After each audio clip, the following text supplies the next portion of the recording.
Hello, everybody. This is Paul, and I'm from none other than Reader's Retreat. And I got on here books you think about around Halloween. What it is. I want to know what do you consider books for Halloween. Now, I'm gonna probably go with a lot of stuff that people probably don't think about. Uh, I mean, but I'm going to see if anybody wants to join me first. And I'm going to copy that. Hey, cool gamer. How you doing, bud? I'm going to put that down there in case anybody wants to come up and join me.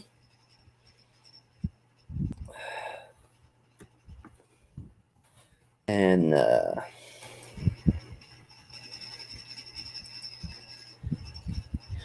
okay, I just pinned it.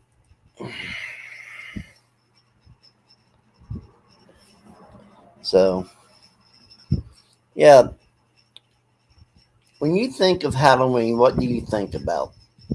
What types of books do you think about?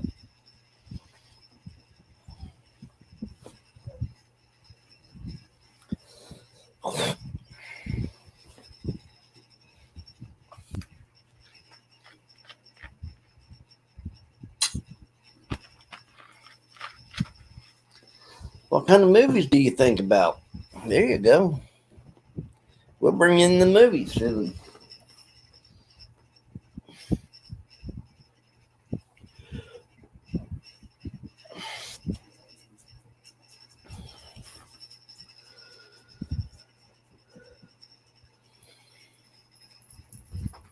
So,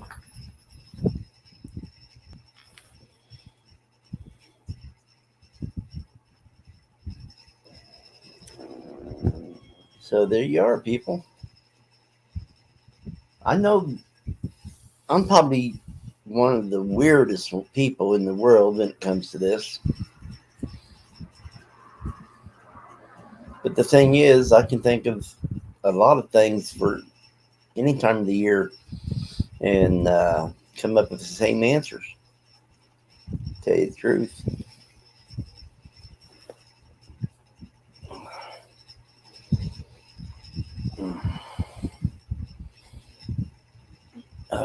So,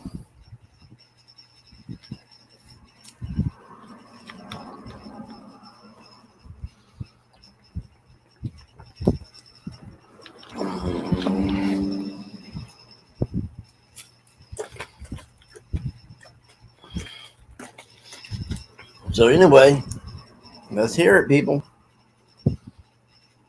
What's going on? I mean, take this book for example. It's about vampires. But these vampires are nothing like Dracula or the bloodsuckers, even though that's what they feed on. But they ain't normal. They ain't a normal vampire. Uh, but everything in this book, you could dress up for Halloween. Hey, Frostbite, if you want to come up, come on up. I put the link in top so that anybody can come up that wants to come up. But this here, you could dress up like any character in this book and it would be decent for Halloween. I mean, let's get real here. Uh, so there you go. Uh, I did start it out with books you think about around Halloween, and I added also movies that you think about around Halloween. Now, Paul, I know you can have a lot to say on this.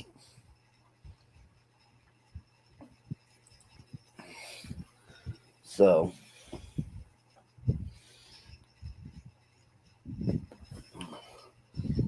I mean, he's an avid reader and he's an avid movie watcher.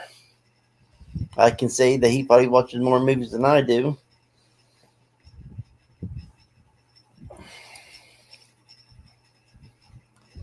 And so, anybody that wants to come up, it's linked to the top of the chat. You can come on up.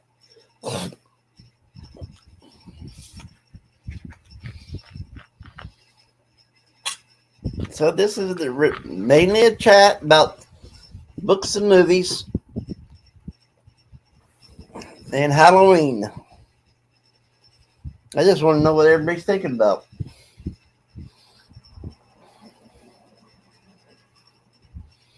I want to know what makes them think of Halloween.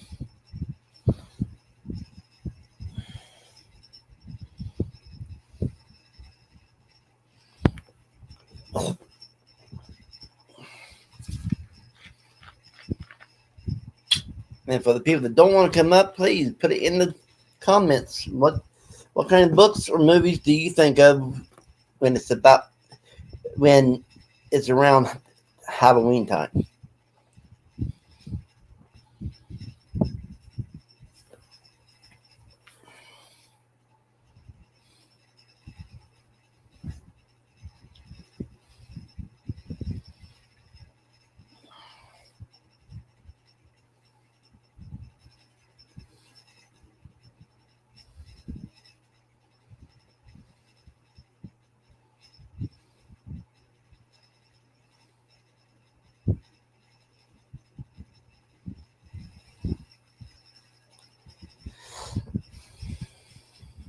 I'm just waiting, people.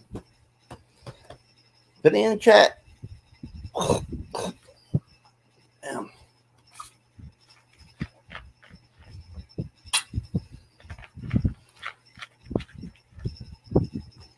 was going to do reading sprints tonight, but I'm just not feeling well. Doesn't mean I still won't. It just means I just ain't feeling well.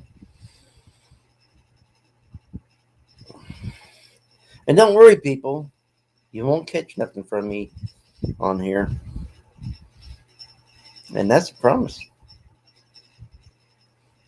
Because when people start catching what other people has to electronics, that's the time I give up. But I'm sure someone is going to be saying that they caught something off of someone by watching them on YouTube. Now, someone will come up with that. And then you can go trick-or-treating dressed up like them.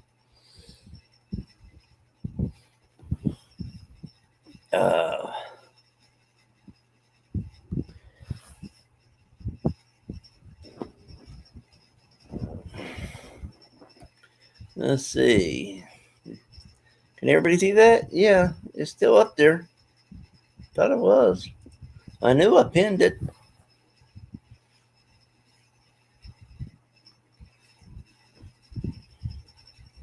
One thing about having Paul up here or Terry, they really get me talking and time just flies by.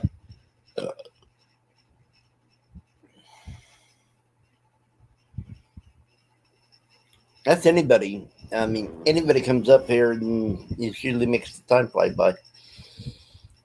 Because it's always easier for when there's two people up here than it is for only one. So, come on. Hold on. And Paul says, hold on. So, let's grab the rope and hold on. Oh.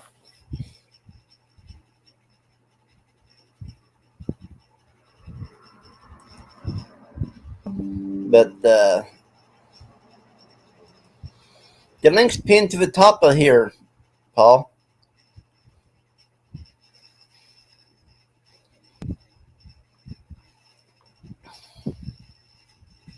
Let's see that. Hello. Hello, I didn't know you were doing this, so I had to take a few minutes and put a few books together myself. Do that. Well, I didn't put no books together. Hello, But I didn't know you were doing this. There, try that. I Okay. forgot to get out of it. But the thing is, I just wonder what people think of when they think of Halloween. What kind of books do they think of? What kind of movies do they think of? Well, just before I go into the books, want to let you know there are some neighborhood displays that are already up, and I was going to do a short video on one of them tomorrow sometime. If it ever stops raining. It's been rain for like the last 4 days, so. And if it's anything like here, when it rains like that, the only time it stops is about 2 in the morning, and then starts back up at 3 in the morning. Yeah, that's about it too. So I missed the first part. I just happened to know you were on, so I went on, tried to grab a few books real quick. I got a few more. I just don't know where they're at right now. Yeah, I was going to do a reading sprint, and but I'm not feeling well. I'm not feeling like reading, but I can talk. So that's the way I was earlier too. I just didn't feel like doing absolutely nothing. Yeah, I mean, actually the only thing I feel like is camping out in the bathroom. That's the only thing I feel like. No, it's not good. No. So yeah, what kind of movies or books do you think of when you think of Halloween? Anything to do with the dark, the monsters, vampires. So zombies, that type of stuff. The normal. Mm-hmm. Everything you think of, what everybody else thinks of. Anything that's a little damned. Right. See, now me, my mind goes in everywhere. Dressing up like a cowboy, dressing up like a pirate, dressing up like a secret agent. I mean, to me, any book could be considered Halloween. True. But the thing is, any book can also be considered anything else. It can be considered Valentine's Day books because I don't care what books you're reading, there is a little bit of romance in everything. True. So I just think of any type of book. I mean, that's why there's some stuff up there that I'm going to be reading this year. Yes, I got the normal vampire. I got a Dracula book. I got a demon book. I got a psycho killer book. And I got the evil child book. And I got, I just say a fantasy where it goes die and stay dead. That's more of a fantasy. Yeah. So I think of anything and everything. I really do. Maybe because I grew up in the time where we worshiped the cowboys and the heroes. Yeah, I think I'm more dark, so to speak. Kind of like if you watch a horror movie, you got a little axe to the face. Right. I never heard of that book, so I haven't either. I got it from the author. Actually, sent it to me years ago. I just haven't had time to get into it. I think more shapeshifters.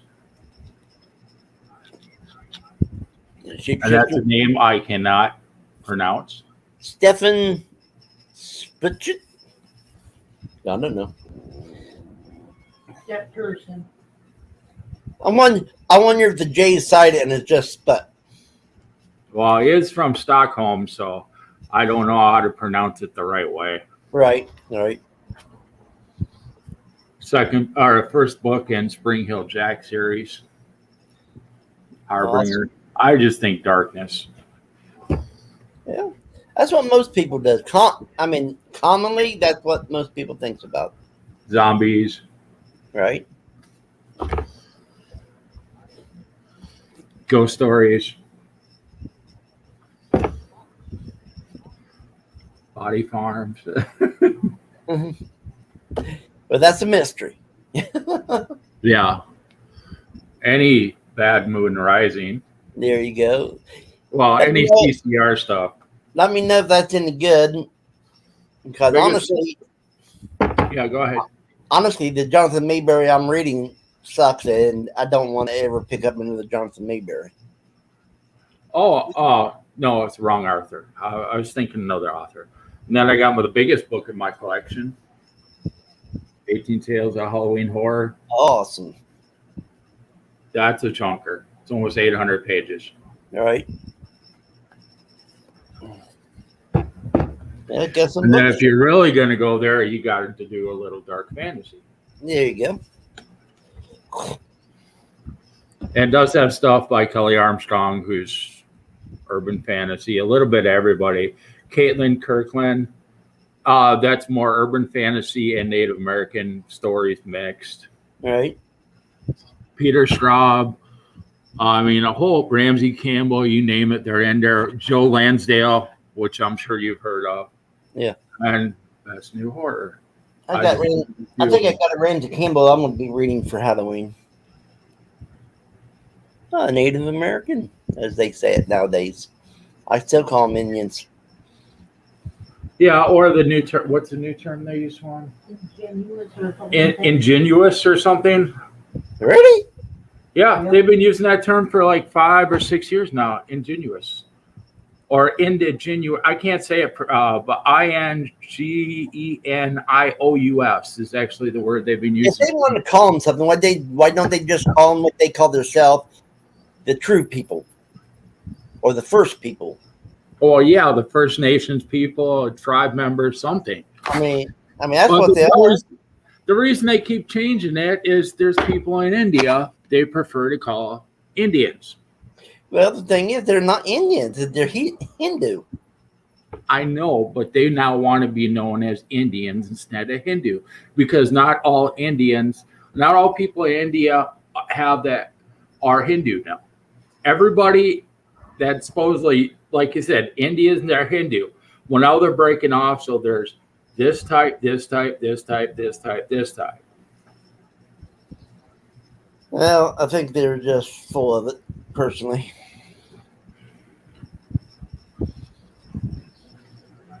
But Just like there's 6 different types of Muslims out there now.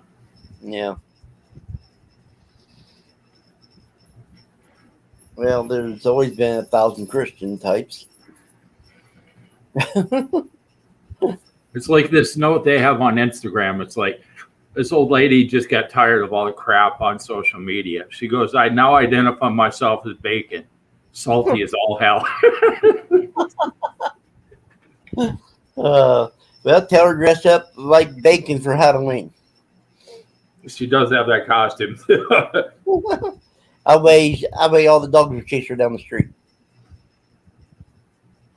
And how to make bacon out of banana peels is a new one I saw overseas. Huh.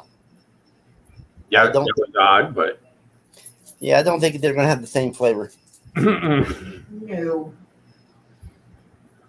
I mean, I think bananas are good as is. They don't need to be salted. maybe they need to pepper them up. Yeah. Something that.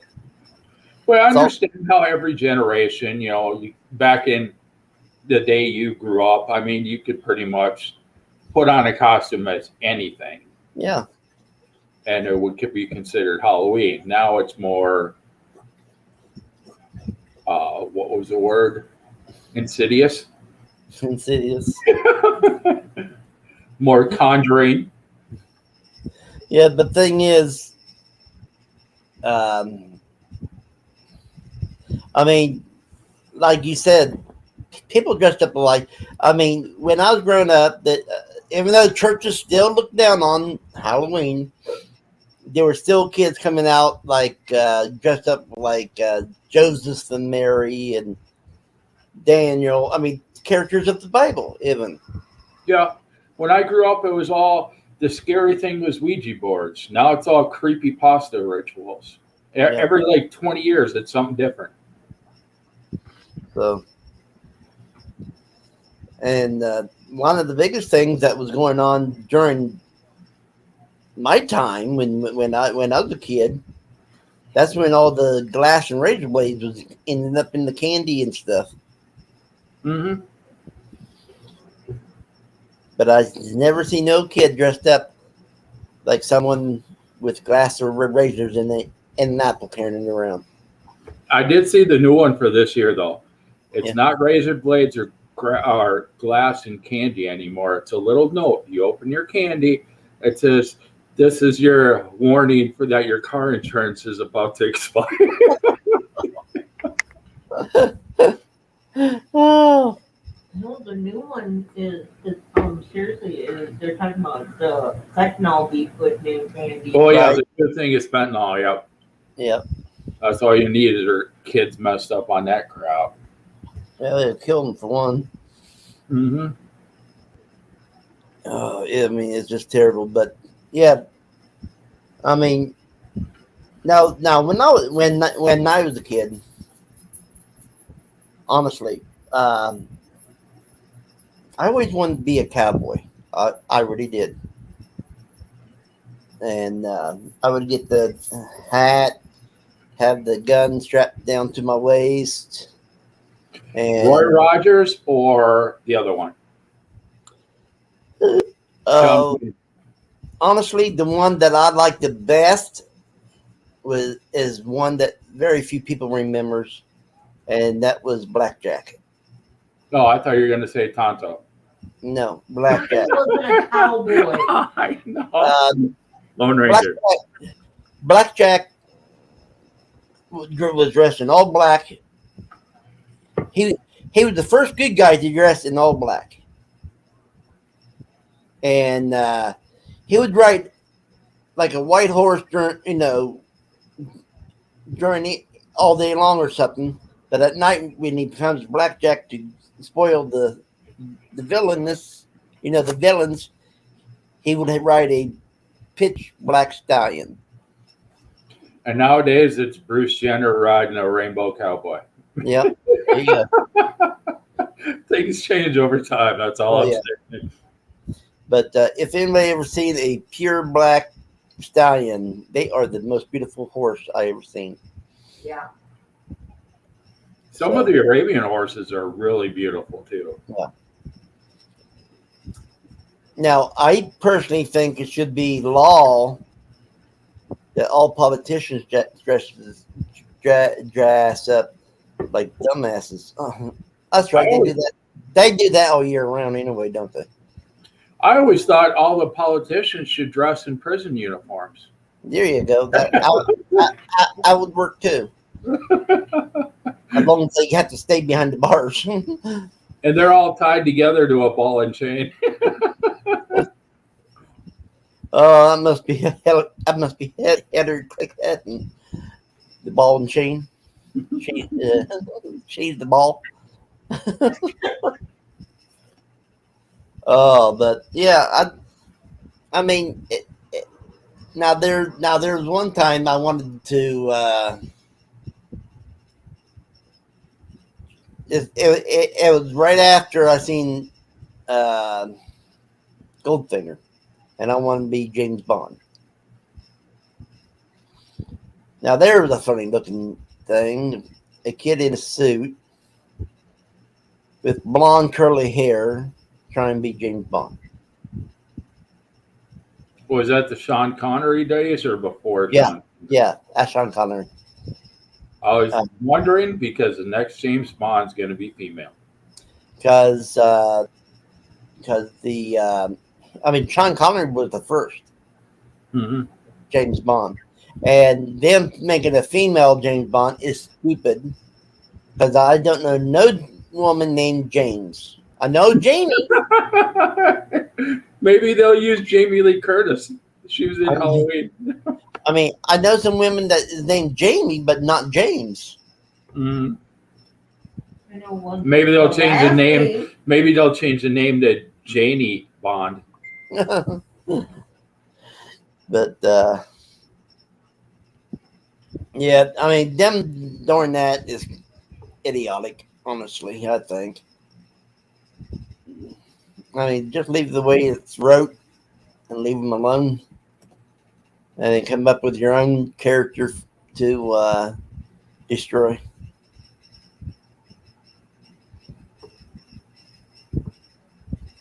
And I believe that's why they do that, because they like to take characters that's already proven themselves and try to change them. That's because they've run out of ideas. I know.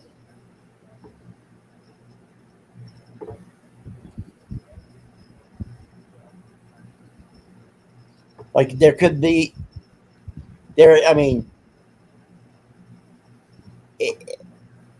even your wife can have a TV show called, at least for Halloween, call it Erica's Nightmares, and show all the horror flicks.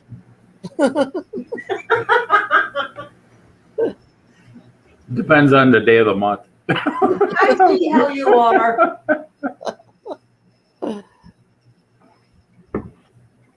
No, I mean that would be a good name for a things like Night Owl. Remember Night Owl Theater and Chiller Theater and all that? Well, the new one could be Erica's Nightmares.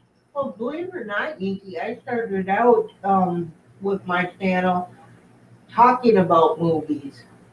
Awesome. I think The, it was just yesterday. It's been a few years. Yeah, I know. but yeah, I mean, but most people does think of the dark side. They think of the demons and the killers, and it's the only time it's about the only time that serial killers that everybody wants to be a serial killer, because none of them gets put in prison. That reminds me, there was a really funny one I found on Instagram today. They said if a goth girl takes interest in you, be aware it's sacrifice season. I just thought that was hilarious. Oh,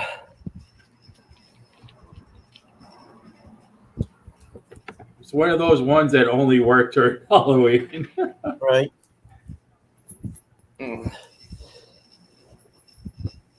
But the most common thing the kids dressed up for, and people told, as far that is, it seemed like there's a lot of kids that want to be ghosts, a lot, and there's always around Halloween. Your grandpa will say, "This is a true story," and tell you one of the most horrific ghost stories in the world, and you're like, I'd be the kid that says, "Where is it at?" Oh, it was torn down years ago. Oh, okay. yeah. Well, the thing is, one of the stories, his second wife's sister owned the house, and it wasn't torn down. It's still standing. But he told one of the story about that, and I took care of her when she was in a nursing home, and she swore me down that grandpa's story was correct, 100%. Of course, the people that live there now don't allow you in there. Yeah, just like there's a house that somebody advertised here. It's like, yeah, when I lived there, this, that, whatever was going on, but it's all private property, and the people there, they don't want the attention, and they don't even want to deal with it. Right. Now, here's one thing I wonder what ever happened to this. I don't know if you ever seen it or not. But where I came from, Ohio, you've seen it a lot back in the late 60s, early 70s. And it seems like that there was always one house in every graveyard. No, I haven't seen one yet. What? A house inside a graveyard. And what it used to be was used to be the caretaker's house. I've heard the stories, but I've never seen one, Yeah. honestly. Well, in Ohio, there was a bunch of them, but about every graveyard had a house. And then they got rid of the caretakers and said county take over. and the county's been crapping on the graveyards ever since. But it used to be a big thing, especially where I'm from. A caretaker took pride in the graveyard, and but yeah, I mean, this one was a big graveyard, and that house was 2 stories high, and then it seems like one day all the houses just disappeared. The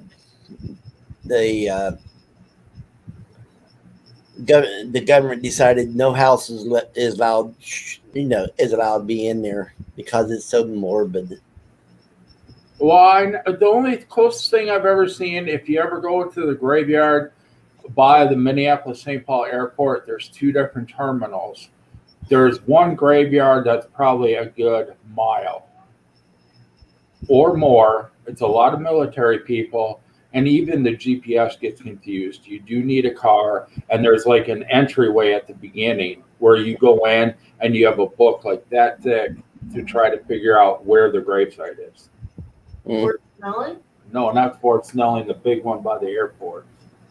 I walked by it. Because they have something like that at Fort Snelling too. Yeah, but Fort Snelling is tiny compared to that one.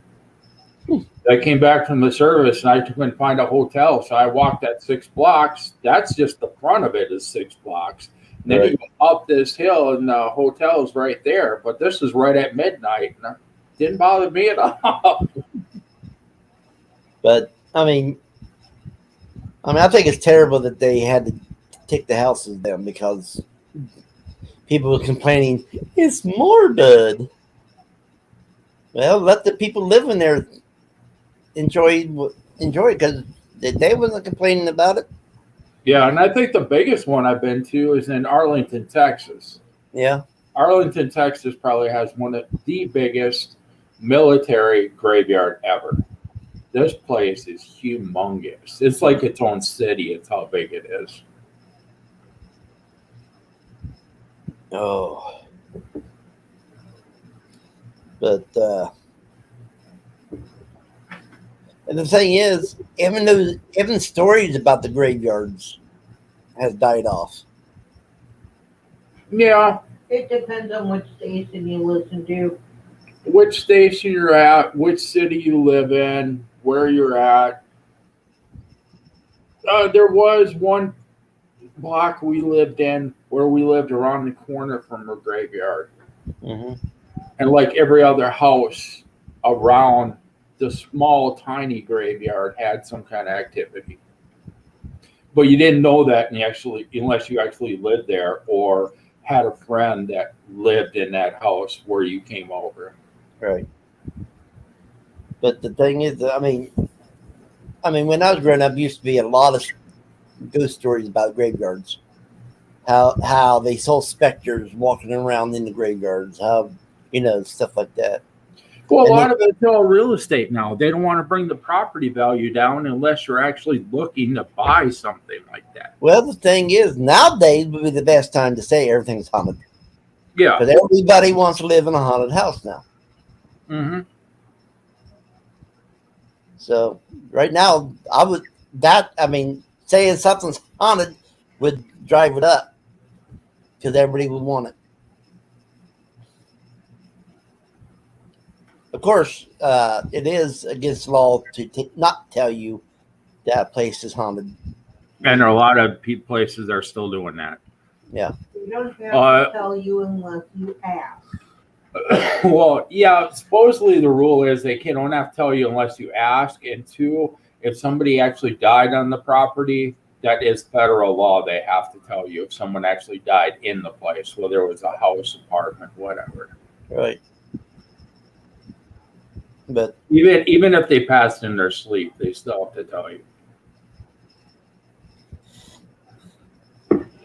I always said I never lived in a house that wasn't haunted. Because it seems like there's always something happening in every house I ever lived in from the time I was born. Yeah, and if you're I'd say if you're really aware of it, just about every place or any place you could live in, there's always something going on. Yeah. But unless you're really aware of it, you never catch it out of the corner of your eye, so to speak. Right. Now, honestly, there's a lot of these houses that's supposed to be haunted, and and the footsteps and all that stuff that they hear is the house sounding. Yeah, exactly. When I was younger, I didn't understand that. Now the thing is, I even seen cupboards being just fall off the wall. Well, what happened was Hey, Laura. the base of the house got cracked and a big chunk fell off and it dropped real fast, knocking off the cupboard. Yeah, dropping is nothing, but you see something go across Right. That's different. across the way, from one side of the room to the other. That's a whole different story. But nowadays, it seems like every little thing they try, the ghost hunters is always trying to say it's activity. Every little thing is not activity. And there's so many different wires and tricks Hey, you Laura. can use to make it look like stuff is moving nowadays. Yeah. Even the computer technology, it's so warped, you can't tell if it's reality or not. Right. I mean, anymore, to make sure that you're saying it right, you better be there in person. Let me know how the illusionist does it, so to speak. Yeah. The David Copperfields and all them. Well, there was a few people on YouTube that was faking it, and Yeah, I know there's at least a few. and they got and they got caught, but they're still trying to run the YouTube.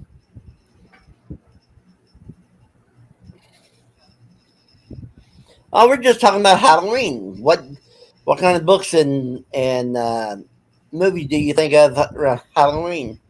Me, I think of anything and everything, and Paul thinks of the dark side of ghosts and vampires, zombies, such like that, and we just talk about anything and everything. Yeah, Halloween. Laura, we need a Canadian perspective. Yeah, Laura, you can come up. The links on is pinned to the top.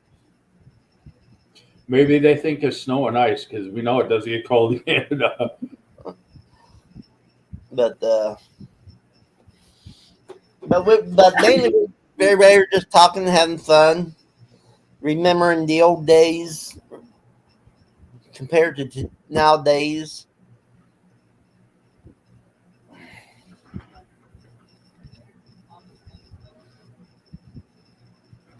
Yeah, there's very few that Right. don't think it though. Right, Very Laura? few. I agree with that.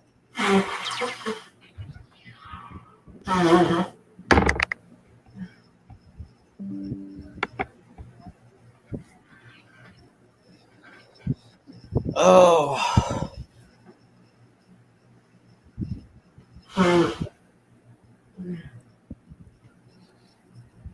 But okay, grown up, Paul. This can go for you and Erica if Erica wants to join in on it. Sure, I'll join. What was your favorite thing to dress up for during Halloween? I actually never had a costume I liked, to tell the truth. So you like dressing up like yourself? With me, we my parents didn't buy costumes, so we always just wore a sheet and cut holes in it. We were ghost every year. Right. Well, the thing is, my costumes wasn't really costumes. Like my Western costume was a pair of old blue jeans and a shirt that looked like a Western shirt, but not a Western shirt. I always wanted to be a pirate. I always drew that eye patch. Right. And yeah, it seemed like everybody wanted to be a pirate too. With me, it was when I was growing up, the boys were either cowboys or Indians, and the girls always wanted to be princesses. Right. I wanted to be a pirate. There you go. Yeah, she didn't want to kidnap the princess. She wanted to kidnap the prince.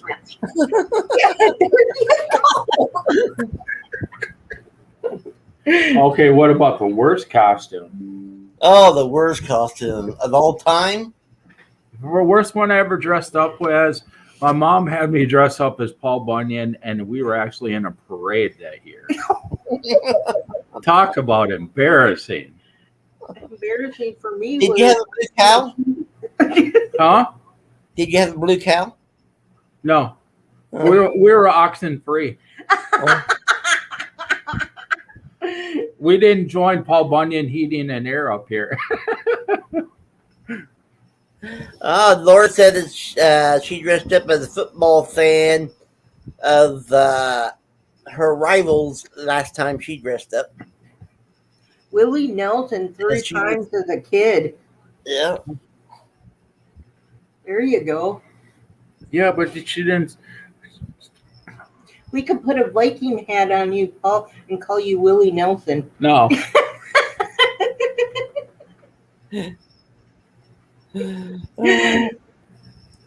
You see that comic strip on Facebook where it goes, when the first Viking to discover Texas came back home, and he had his helmet, but the horns went way out here, like long hair. Longhorns, yeah. I haven't seen that, no.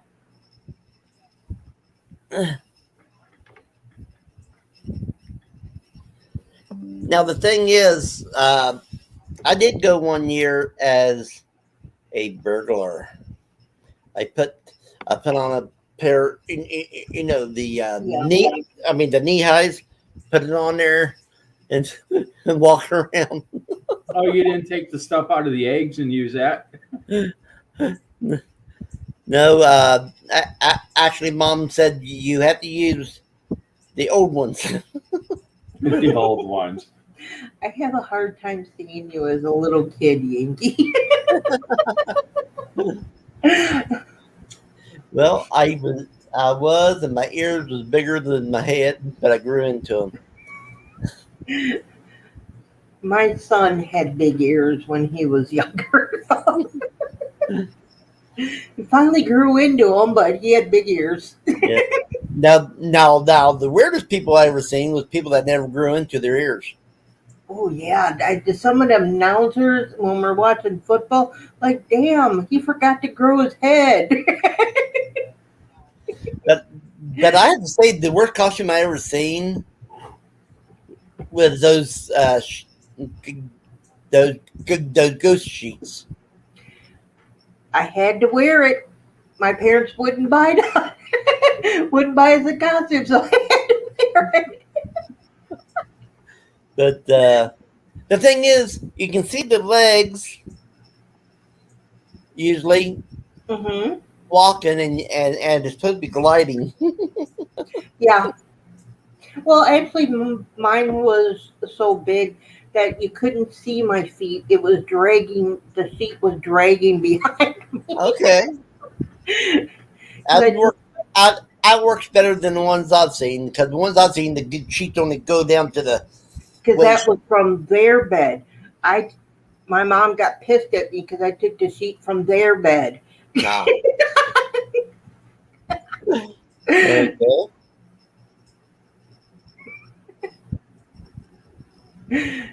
Willie Nelson.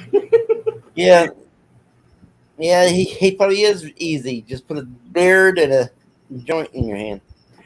Yeah, there you go. We had my friend, she went out as a redneck. She was pregnant, and she just happened to didn't have a tooth, so she had a dentist. She took her tooth out and wore my sister's overalls and went out as a redneck.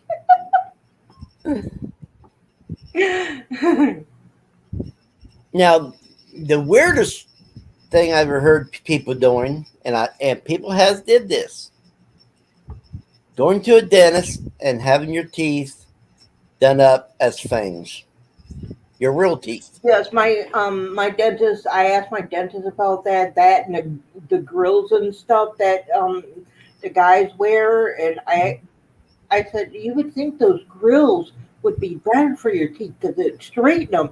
He said actually no, it's really bad for your teeth.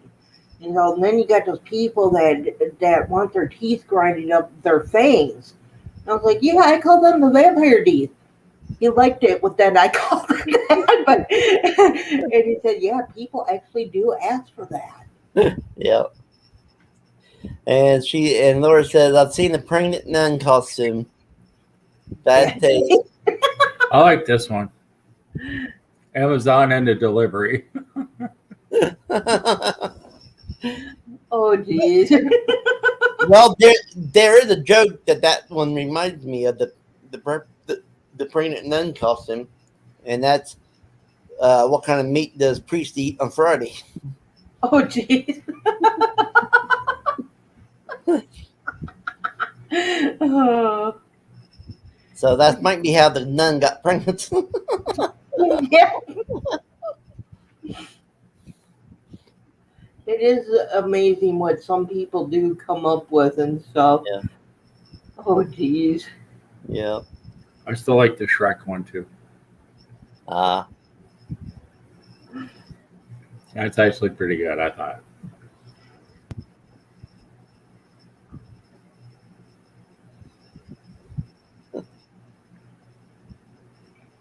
He's Googling all costumes. Do you have typical books that you read during Halloween?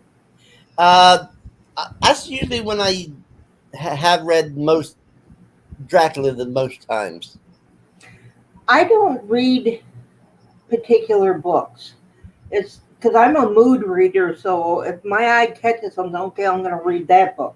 But Right. as you know, I'm a Kim Harrison book reader, and the Hollow series, almost every book mentions Halloween in it. So. Right. Because that's the Stranger Things. a holiday. Yeah. Day of the Dead. Yep. Which is November 1st to the 4th. Yep.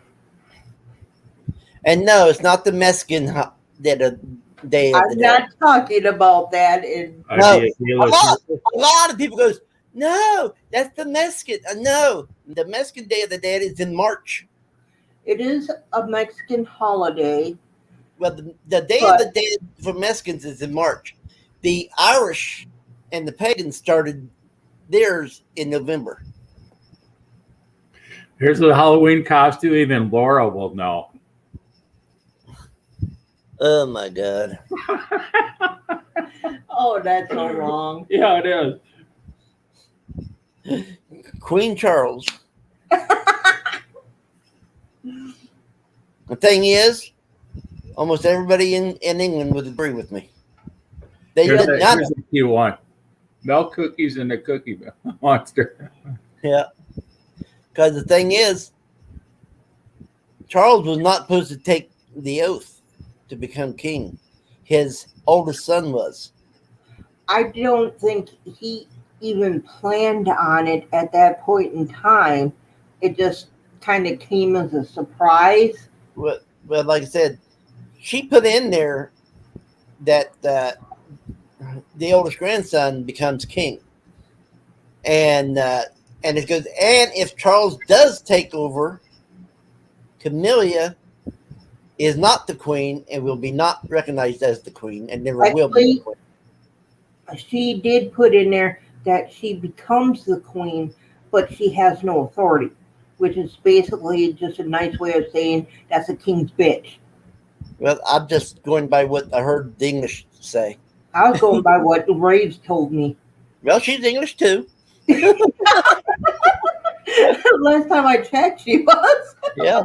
Don't worry, that's your new mailman. Oh, maybe Oh. it'll get here on time then. Yeah, maybe I'll get there at time. Doggy costumes are pretty good. Make it the prime delivery man, and maybe Prime will get here before 9 o'clock at night. There you go. Ours comes at any time of day.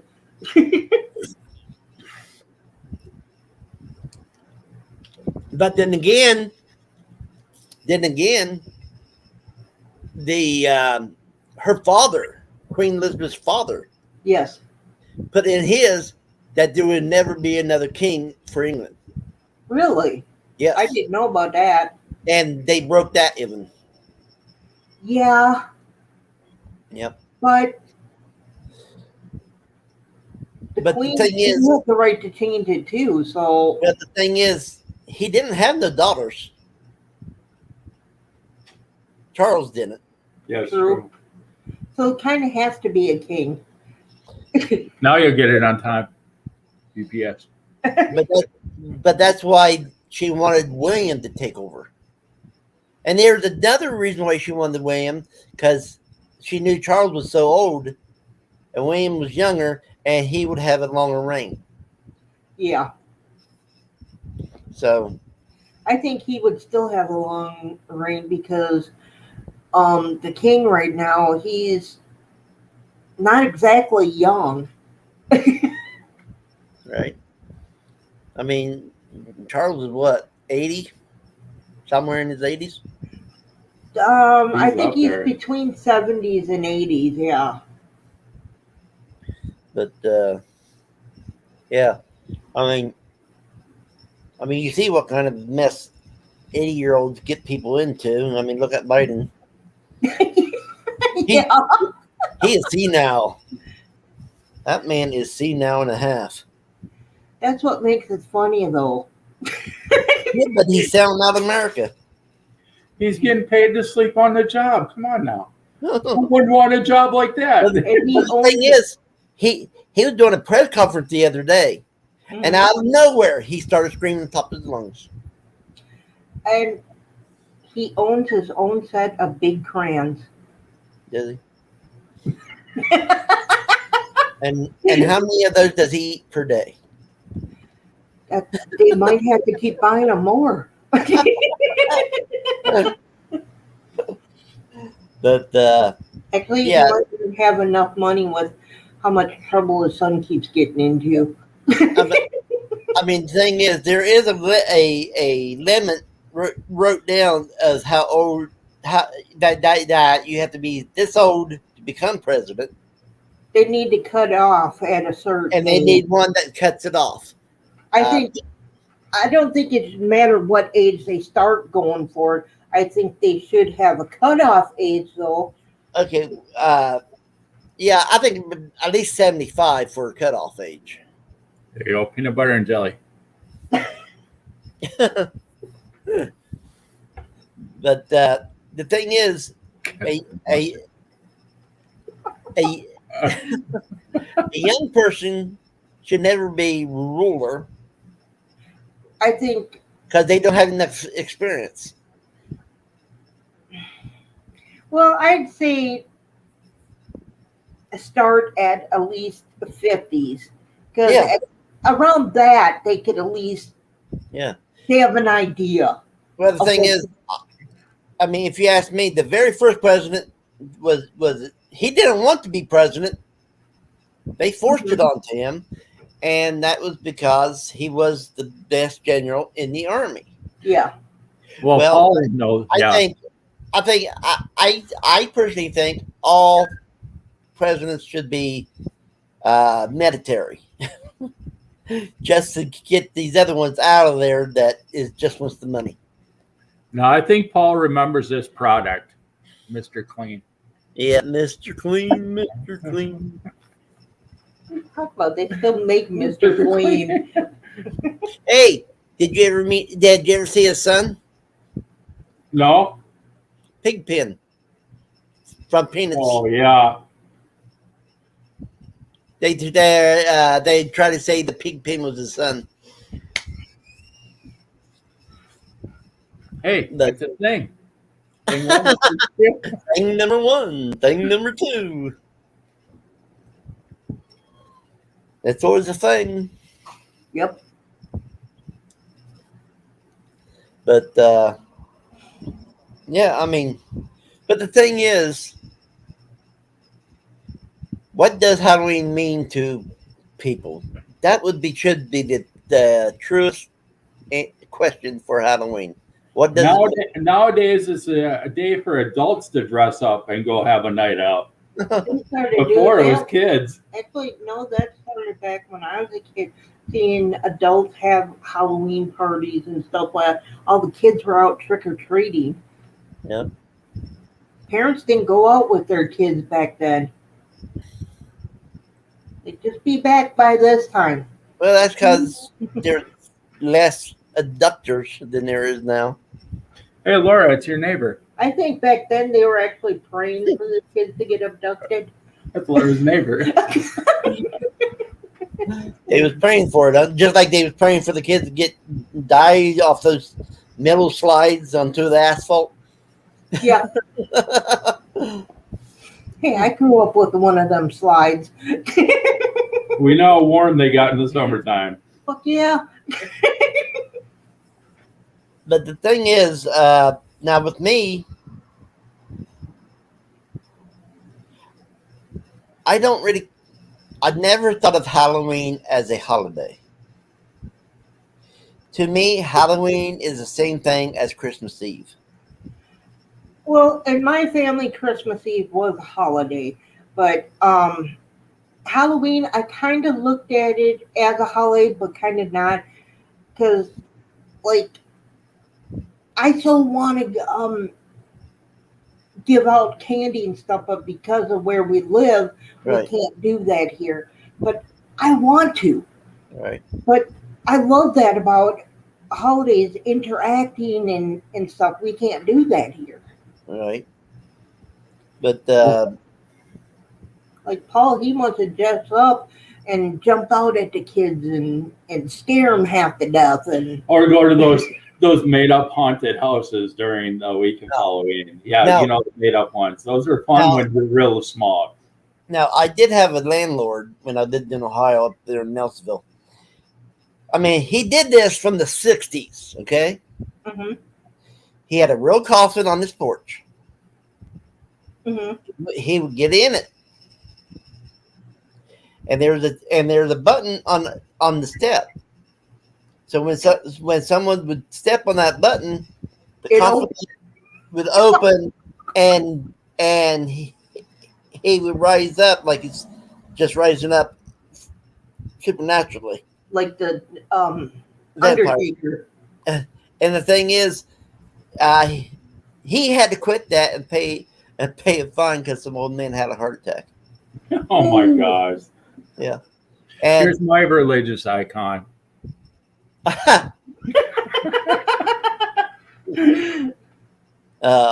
but the thing is, he did it from the 60s clear up until 2002, Oh wow! and that By was that time. It was time to retire. But the thing is, he's always did it, and everybody knew it. But the only thing I can say is this person must have been from out of town and did not know, Mm-hmm. because we all thought it was funny and cool, and you know, Oh yeah, it's stuff like that is what makes it Halloween fun. Yep. Kids get all itchy all day long, and well, back in my day, we still went out after dark. We had to wait till it got dark out before we were allowed to go. Nowadays, they start going out after they get out of school. yeah, they have to do it during the daylight. Oh, heaven forbid! It's too scary for kids. The fuck it is, and I loved it. We were out after dark. Yeah, that's too scary for kids, but they can watch any horror movie, play any horror game. Mm-hmm. That Not is my son. that is 100% worse than Halloween. Not my son. He okay, there's this one time I went out to go bingo. I had my cousin babysit my son. Yeah. and she had the video game Gran Turismo. Well, after I was done with bingo, I come to pick him up, and she's all, "Well, he said that you allow him to play Gran Turismo," and I was like, "He said what?" And it's like, "No, he's not allowed to play that game." And then I see all these other kids that are way older than my son. Some older, some adults, and some younger than he was at that time playing that game, but yet parents are complaining about kids going trick-or-treating after dark. Yep. Come on now. Yeah, that's like I wish I had this glow in the dark for my front lawn. Oh yeah. That'd That'd be be cool. awesome. Shit, you want to dress up like that. Yeah, that actually would be cool for Halloween to dress up like that. Yeah, that reminds me of that thing I seen on Facebook where the lady's up there on the porch knocking, and the three thing comes out of the yard. Yep. I mean, I go, now that's cool. Yeah. And then there's one where giant spiders fell down on her. Yep. So, I mean, there is people that comes out with some great stuff. Oh yeah. Oh yeah. But like you said, though, I mean, you take that game Dead by Daylight. Yeah. It's about all the serial killers in the movies. Mm-hmm. And they would let, I know people that let their 5-year-old play that game. Yeah. But he is not allowed to go trick-or-treating because it's too scary. Mm-hmm. I mean, that right there is a kettle calling the pot black. Yeah, I agree. As old timers. And when we say that, we're talking about iron skillets, people.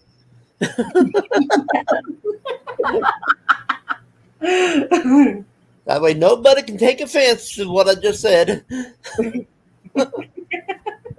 That's what someone needs to say. Yeah. I mean, that's what someone needs to do. Wear a shirt and on it goes, if you say hi to me, I'm offended. Yep. There you go. There you go. That would be the best selling T-shirt in the world. Because it seems like everybody's offended about everything. Oh yeah. I mean, it's just stupid.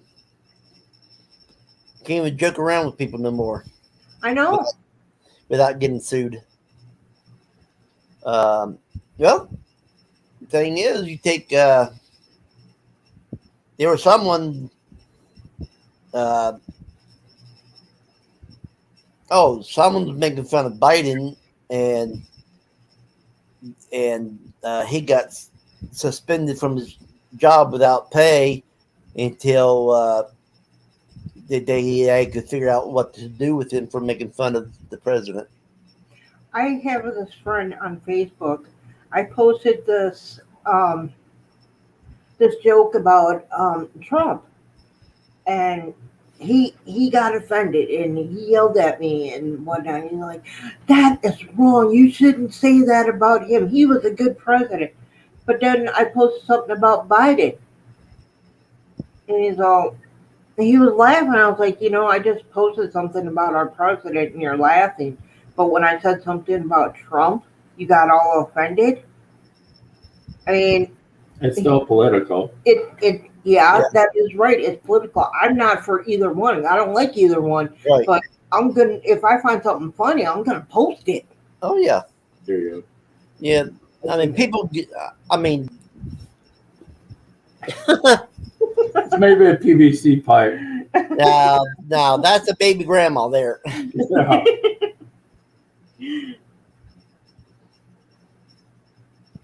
But that's And good. for your to overseas people. One thing I'll say though is making those walkers would be a good way to teach them how to walk. Yeah, that might actually work. Yeah. And then you got the meeting of the minds. Yeah.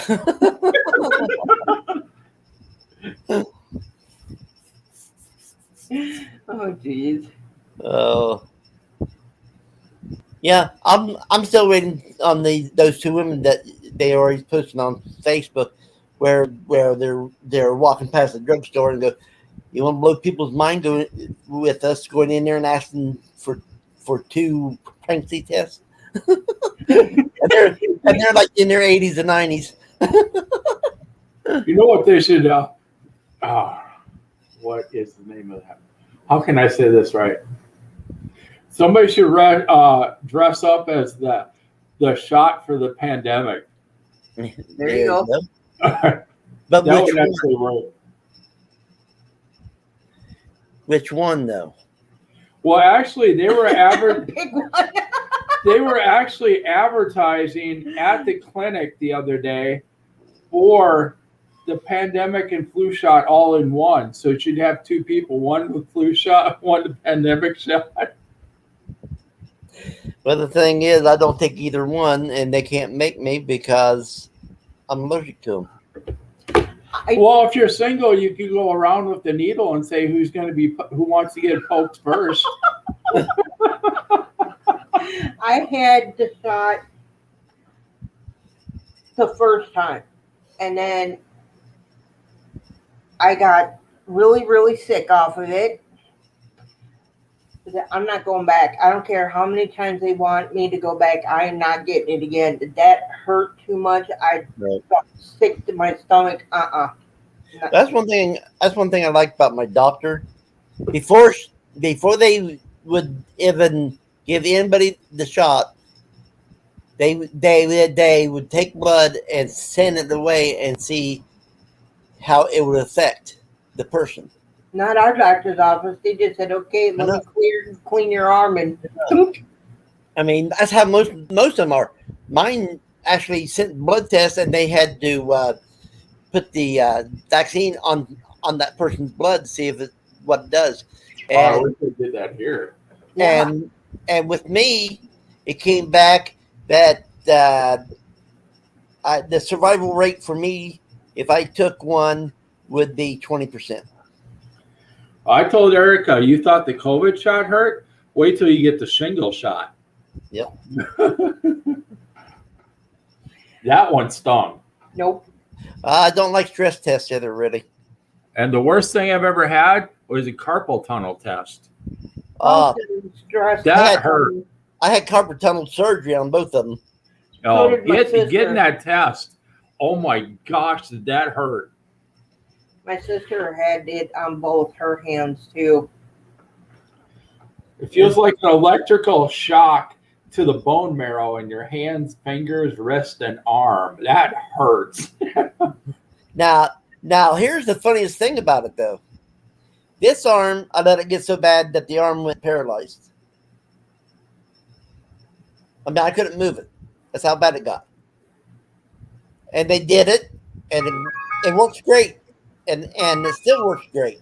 My sister still has problems because she got it because she's a hairdresser.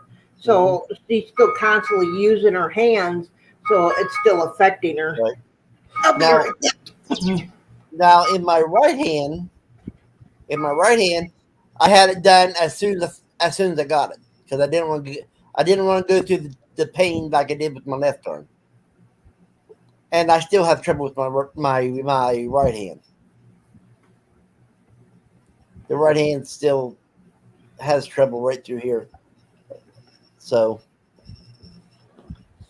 it worked great on the left hand. The right hand, it ain't doing nothing for. So.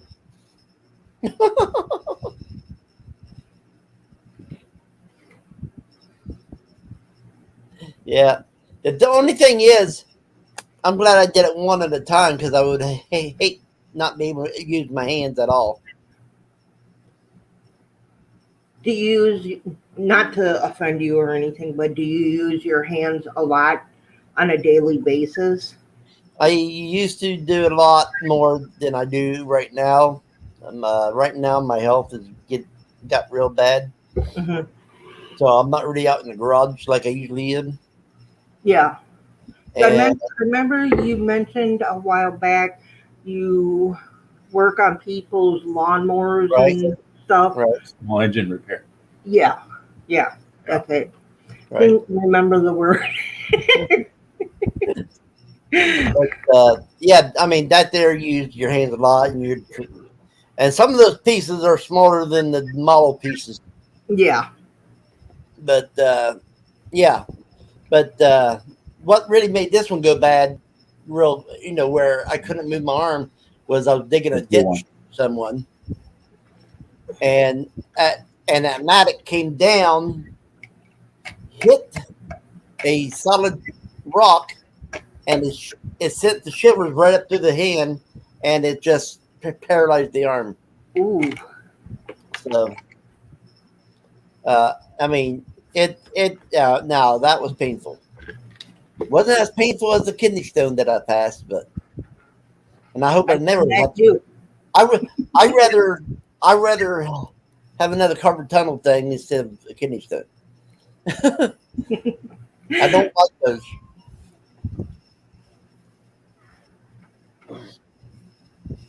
Right? Yep. So the thing is, whatever happened to the good costumes like the Mummy, Frankenstein? Only You don't really see those ones. No, you don't. very few, far and few between nowadays. It's the real true Halloween fans will wear that kind of stuff. Right. But otherwise, it's kind of the cheesy costumes. Right. And more, it's Now it's all the very little kids. I want my mummy. But I remember when I was working in a nursing home, I actually covered my whole body, my whole body that people could see, yeah. in red. My face and the eyes and stuff was done up in black, paint and stuff. And I had the horns on, and I went as Beelzebub from the Three Witches, Charmed. Oh, okay. I was thinking more of that one movie. What was it with Tom Cruise in it? Vampire. No, it's an older movie, way before that. He was still really young. I forgot, but he had to go rescue his girlfriend from a guy that looked as you described. He even had hoofs on his feet. Huge horns. Right. Remember the name of that movie? They were trying to cut off the unicorn's horn. Right. The only 2 unicorns left in the world, and they're trying to cut off the horns. Yeah. But it was a good movie, short but good movie, even though it had Tom Cruise in it. But But I mean, the thing is, you would not believe how many people thought I was something else. I didn't even get yelled at. Here, someone's come walking in to a nursing home dressed up as a demon, they're probably used to seeing it. and everybody is naming this one person that I don't know who that person is. But it was a comedy thing. They're old. They're probably used to seeing that kind of thing. I was talking about the nurses.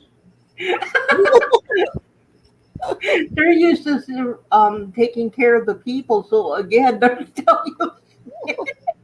Now where I was working, what would scare them is if I was dressed up like a priest or a nun. Yeah, that probably would have got it.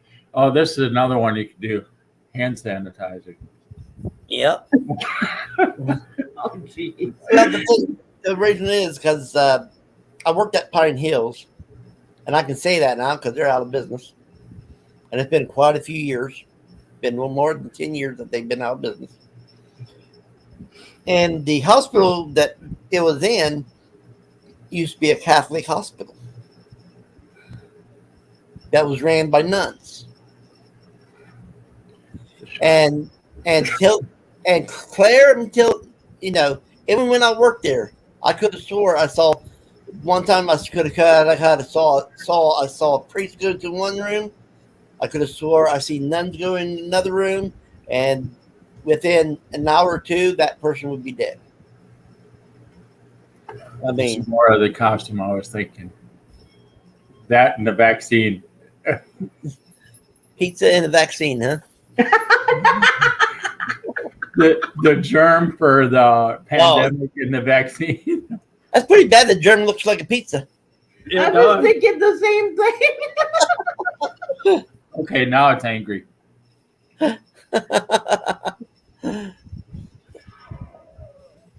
Valkyrie's a great character, though.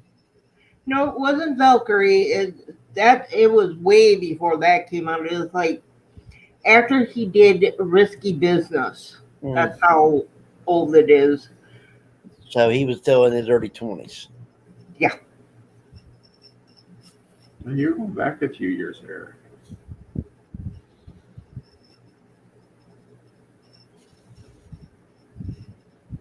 Oh my gosh. The pandemic. You got the shot, you got the Band-Aids and your cards. That's gotta be the best one yet.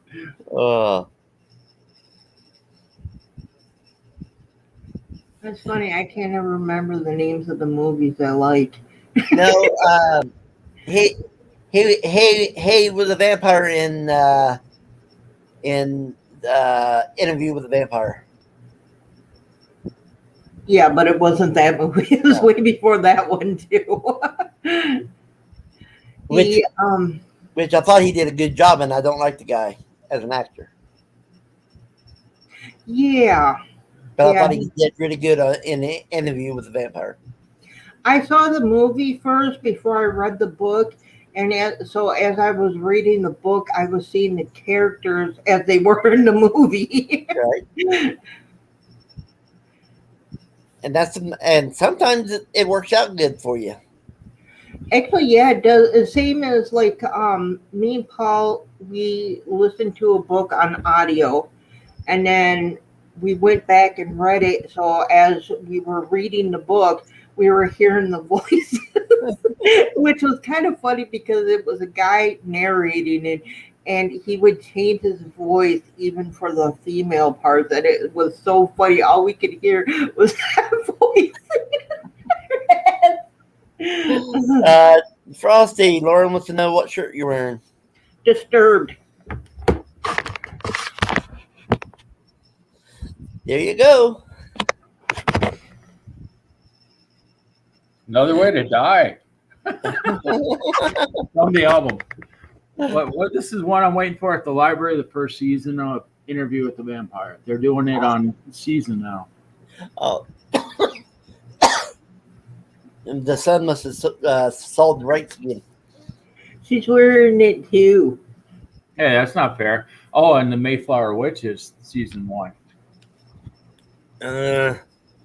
I'll give it a shot. I'm not saying it's any good. I got the book right there, The Witching Hour. But the thing is, with these books that they're going to be working on, especially the Mayfair Witches, one book is at least 5 seasons. Did you? Yeah, I'm still waiting for Holly. Did you read the a book about Mayfair witches? Because that sounds familiar. I don't remember. Let's see. You might know this book. Hold on. I'm beginning with. Oh my god! Be right back. Okay, here's the only 2 books I got of the Mayfairs,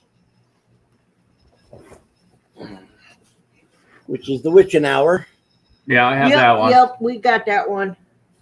and the other one is Teltos, Lives of the Mayfair Witches. Yeah, that one I haven't read yet. I've seen it, but I haven't read it yet. But I think there's one or two between this one and that one. Now, Paul might remember this book. I have it reserved at the library. Let me know if you know it. No, I never heard of it. I don't think I ever heard of that one. I had to get you on one of them. Okay, I blew it up. It looks familiar. But the thing is, people, I would recommend this. And the thing is, a lot of it is more of a love, loss, and coming back. And I hate romances, but I like this. Okay, I know you're getting familiar with the author, and this one I can get at the library. That is her second book. This is her first book, The Hacienda. Okay. So I just wanted to let you know I did know this is her first one. So Okay. oh, Legend. That one. Yeah. Tom Cruise movie I was referring to was Legend. Legend. Okay. That's an old movie. Yeah, it's old. Everybody forgot about it. Told you it was old. So am I.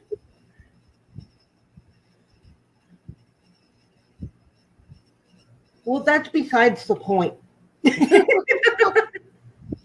But yeah, right now that's the only two Mayfairs I have. And both of those books would be good for five seasons apiece. Thing is, the Mayfair Witches, that is tied in to Lestat. That's probably what it is, Paul. Remember you said the witches and the vampires tie in together? Yeah, they eventually tie in together, but I never got that far. That's where he kept telling me that, and I read most of the vampire books, but I haven't read the witches books. Right now, in this book, The Witching Hour, there was a guy that kept coming and seeing this one. Yeah. This one, and nobody sees him but the person. And 1 minute he's there, next second he's gone. Gotcha. And he is now him himself was a vampire that was in love with with the witch. Ah. And I don't think it's Lestat. I think it's the one that created Lestat. Gotcha. They talk about them in and this is the other one I'm waiting for at the library, September House. You've probably seen seen other people talk about it, but I've heard nothing but good reviews on it. Awesome. Have you read Vampire Lestat? Yes. What did you think of it? I liked the book. I liked the movie. I don't like the second movie of that thing, and I'll tell you why later. But the first one, I thought they did a great job. And they stuck to the book as much as they could. See, I didn't care. I liked the movie, but I didn't care for the book. For some reason, I had problems getting into it. Right. Now, but the thing is, what I can say is Lestat, to me, when I read the book, I was like you. I saw the movie first. Yes. But when I started reading it, Lestat never reminded me of Tom Cruise. Yeah. But the second guy, I thought reminded me of the guy that played the second guy that was given Brad the Pitt. Yeah. So I don't remember his name either. But the best one of them all is that little girl. I thought her acting was the best. I hated that part in the movie where she started throwing a tantrum because she wouldn't grow old. So whose fault is it? Who did this to me? And she's throwing a tantrum. I just wanted to go smack her and tell her to shut up. Yeah. And then she started going on a killing spree, killing everybody. Hmm.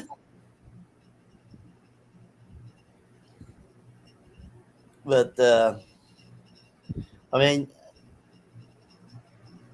now there is a book of Anne Rice I got that very few people I think read, and the ones and a lot of the ones that read it didn't care for it because it wasn't about vampires, it wasn't about witches, and that's the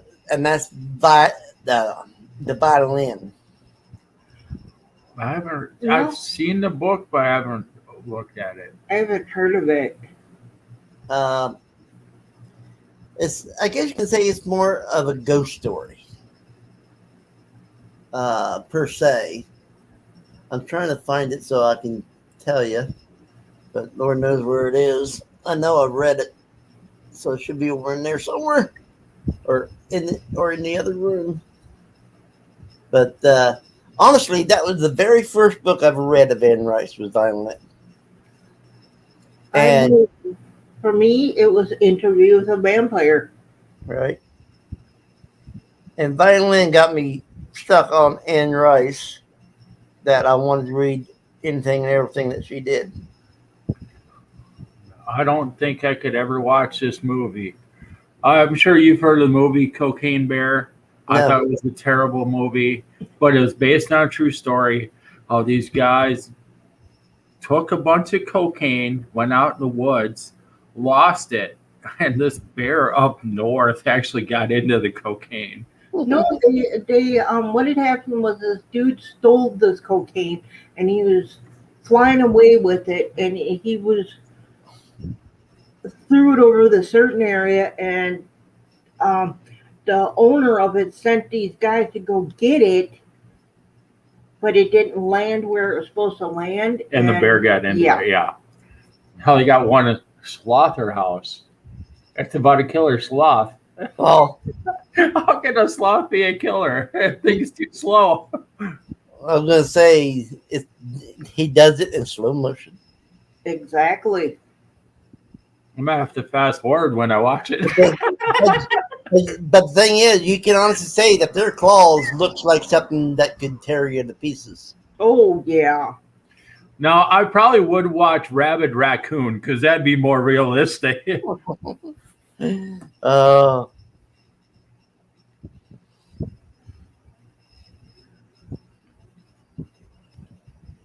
Okay, take care, Laura Lee. Okay, Laura, thank you for showing up.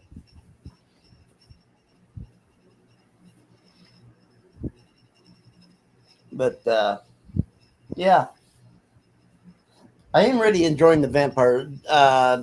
So, I mean, if you guys read this, let me know what you all think of it. Okay. And I'm going to be letting people know. I mean, right now, if it keeps on doing the way it's going, it's probably going to be a 5-star for me. And honestly, I thought it would be more of a 3-star. You know, especially after I figured out that it's more of a Romeo and Juliet style love, forbidden love. So, the Kim Harrison book I'm reading, Trouble with the Cursed. yeah. I'm gonna warn you on that one. Most of her books are like awesome. You can read through them like there's no tomorrow. But that one, the first half is very slow. Mm, But then you get to the second half and you don't want to put it down. right. It's That's just a good to know, matter though. of getting through that first half. Now, I know you read the 4th book in that series. Yes, I have. Now, me, I enjoyed that 4th book. I've read it twice. But everybody that I heard on BookTube talk about it said the 4th book got them out of the series. Well, you also got to remember, like I tell Paul, everybody's got different tastes. Yeah. You know, like Paul, he doesn't really care for Tim Harrison. It's not that he thinks he's bad. It's just not his genre type thing, which is fine. And you got different tastes from him. So Right. it's everybody's different, you know. I mean, I'm sure there are books that you and him both like that I don't. You know, it's Right. just how everybody is. That's why when it comes to critics, I don't listen to them. Yeah, I don't either. Actually, if I do listen to them, I go, okay, I have to read that book because you hated it so much. Like, you know that movie with Halle Berry called Gothica? No, I never knew it was a movie. Yeah. Yeah. It came out about, It's more psychological, It but came it wasn't a bad movie. Mm, but the critics all said it sucked. all right. I watched it and I was like, oh, put that in rewind. I want to watch that again.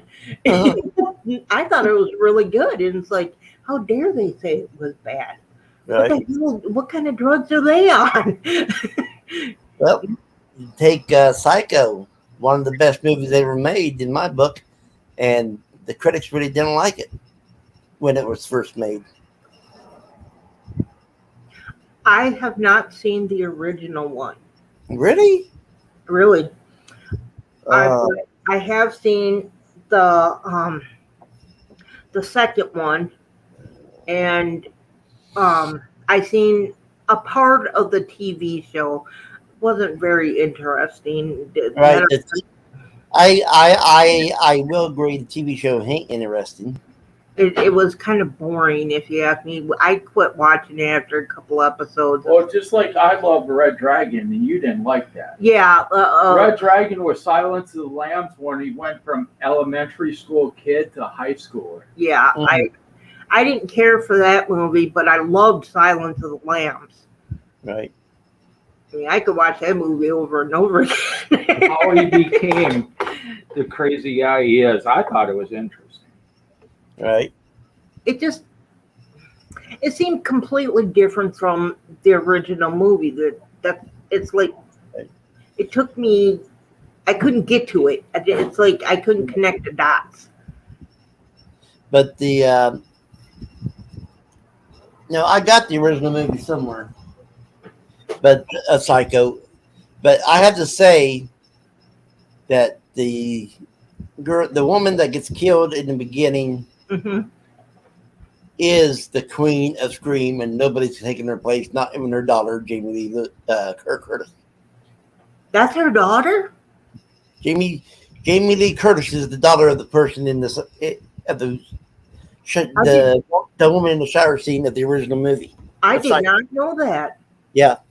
Wow. Yep. She was married to Tony Curtis. That's who Jamie's dad is. I didn't know that either.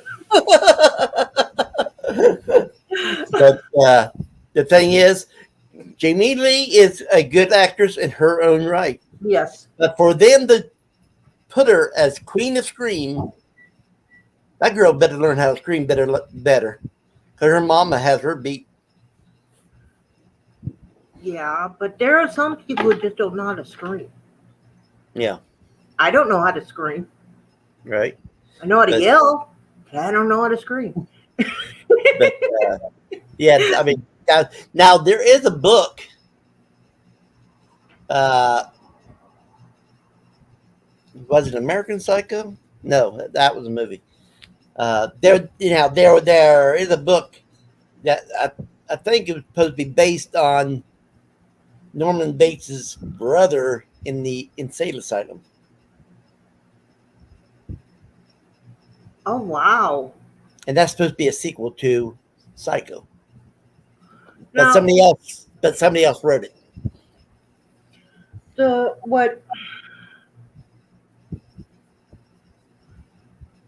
the one I saw had the guy who played Norman Bates, and had a woman who looked like but looked like the original woman. Definitely. Yeah, she was. They were kind of playing a joke on him to see if they could get him to prove that he did what he did on purpose. Mhm. In the movie that I saw, it's like, oh wow, like how can they do that? Do you really want to press a serial killer's buttons? I mean, really? That's yeah. But if I knew where that movie was, I'd get it. But no, I mean, Psycho is one of my favorite horror movies. It really That was is. my dad's favorite too. That was the only horror movie he loved. And I'll put it this way: anything that Alfred Hitchcock did, he was a huge fan. I look at books and movies the same way. If you only have just one favorite, you haven't been reading enough or watching enough movies. Right. There are multiple genres to have just one. Now the thing is, I would have to agree with the person that Frosty was talking about, because I think every movie that Alfred Hitchcock did was awesome. I'm a big fan of Alfred Hitchcock. I mean, I love The Birds. I love Psycho. I love knew you bring up The Birds. The Birds was actually based on a case of birds attacking people in a certain area. That's happened numerous times. The Rear Window was one of my favorites of Alfred Hitchcock. James Stewart played in the original. I think Psycho, even though everybody knows Alfred Hitchcock's movies, but I still think Psycho will be his most popular one. Yep. That and The Birds are close second up there. Right.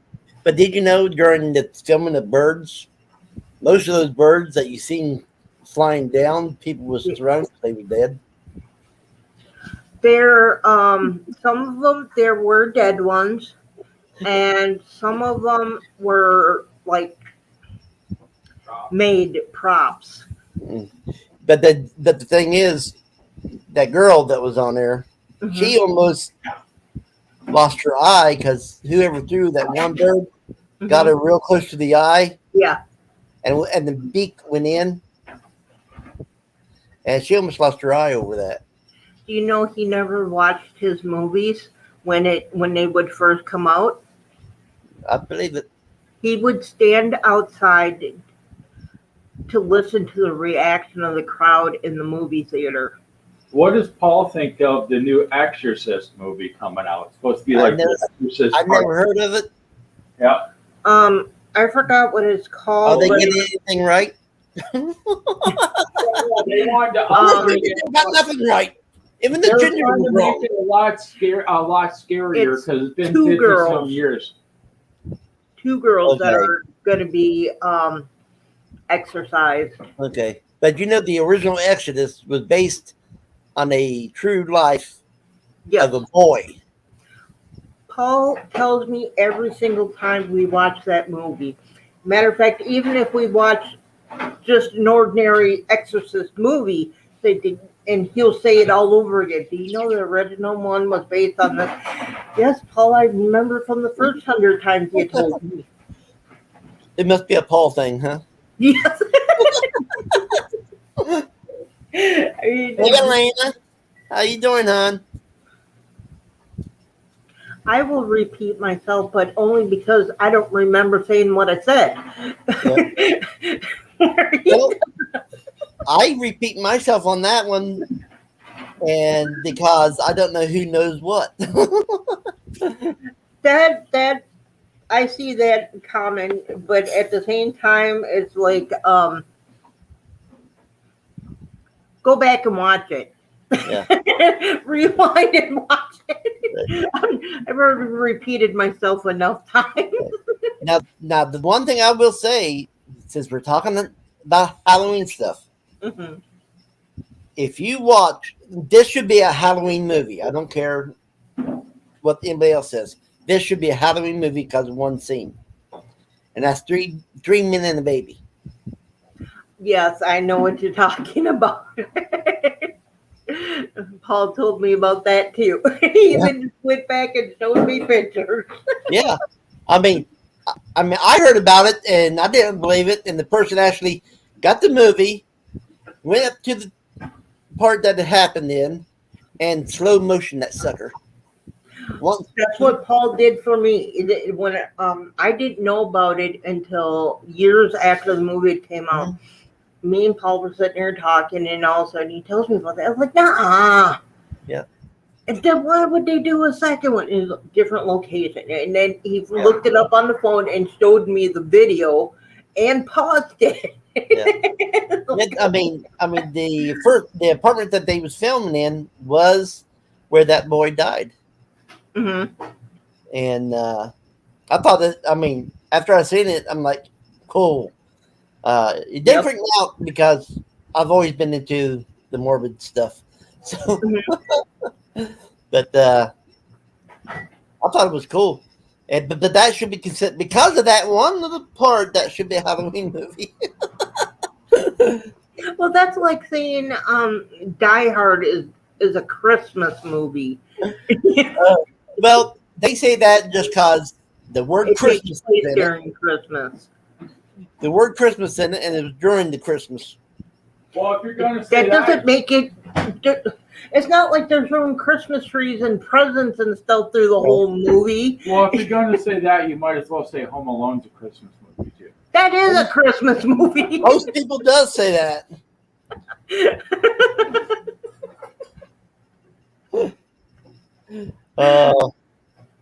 But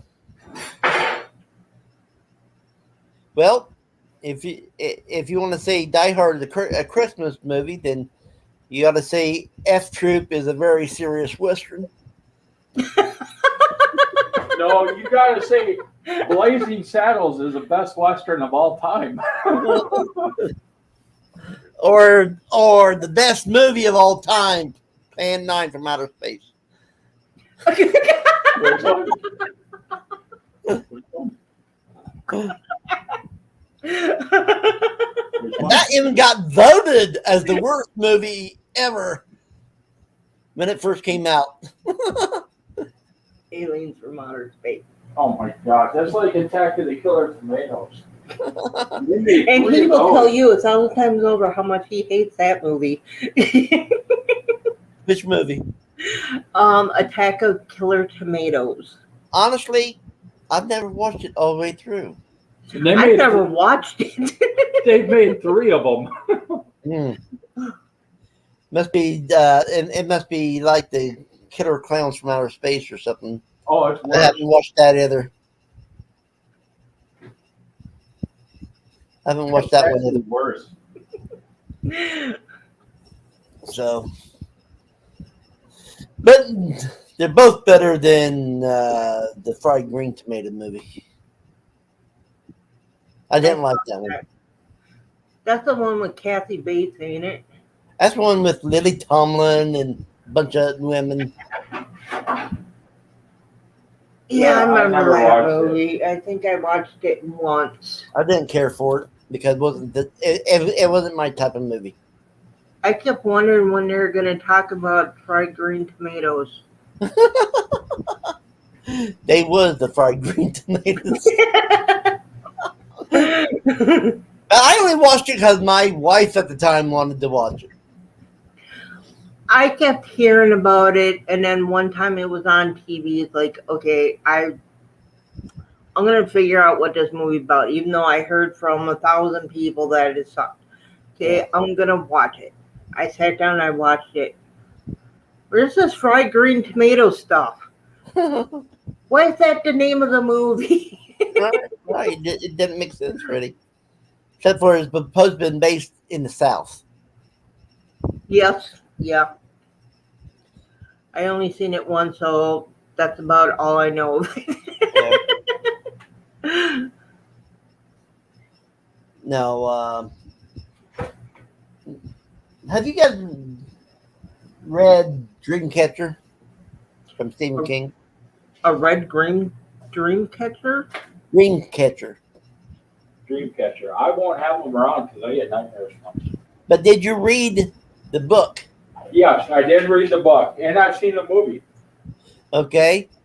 Don't tell me about the book because I'm going to be reading that next month. But did you enjoy it? I actually thought the movie was pretty well, and I did like the book. Okay. Did the Yeah. movie stay close with the book? There's some parts they had to take out of the movie, of course. Well, because- obviously. yeah, but I'd say it was a good one. Now there's mixed reviews on what happens in it and how it goes. I'm not going into that, Right. but it all depends on what you think of it. Okay. You See, I just think gotta I seen the remember- movie. I think I seen the movie way back when it first came out. That Yeah. that was probably what 80s, 90s, somewhere in there. Yeah, the book is So- better, definitely. So it's been about 40 years since I seen.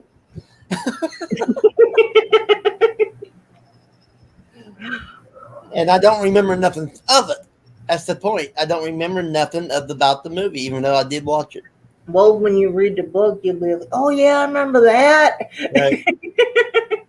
Right. But the thing is, rather take since it is Halloween talk, take and you can't go through Halloween without talking about Stephen. And you take The Shining. Yeah, Yeah, the first movie, the only thing that you might as well say is based on the book was the names. well, I didn't see the original one first. I saw the different one, and because Paul bought it home, because we were talking about movies we hadn't seen. Well, he goes, "Well, this is about as close we're gonna get." Like, all right, and then all of a sudden, one year they played the original on TV, so I did get to see the original. And then shortly after that, they bought the other one out that's Yeah. supposed to be the sequel. So right in a row. I mean, Yeah, the original had Jack Nichols. Yeah. Now, Yeah. the newer version with the new guy, Stone.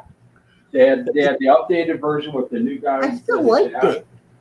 well, The dark one was the, better. the thing is, I watched the original one before I read the book, and when I read the book, I'm like, should be getting close to where it goes. Hit the door with an axe, say, "Here's Johnny," and it never happened. That did not happen in the book. So they Hollywooded up. Yeah, Just like, in my opinion, the best Joker in the Batman films, Jack Yep. Nicholson. Yep, Jack was the Joker. yeah, I agree with that. I do too. I like about any movie that Jack did, including Wolf. Yeah, it's been a while since I've seen that movie, though. Yeah, It's been a long time, actually. he was a businessman that got bit by a werewolf. I don't think I've seen I that don't one. think you've seen it, but I know I have. Great movie.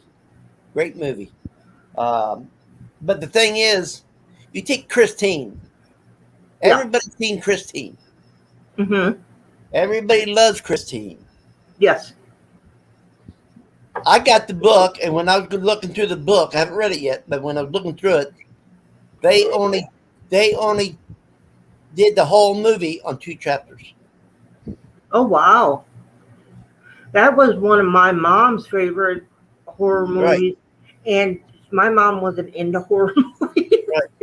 But the thing movie I is, hated- the movie I hated by King was Carrie. I hated I Carrie. loved Carrie. I hated Carrie too.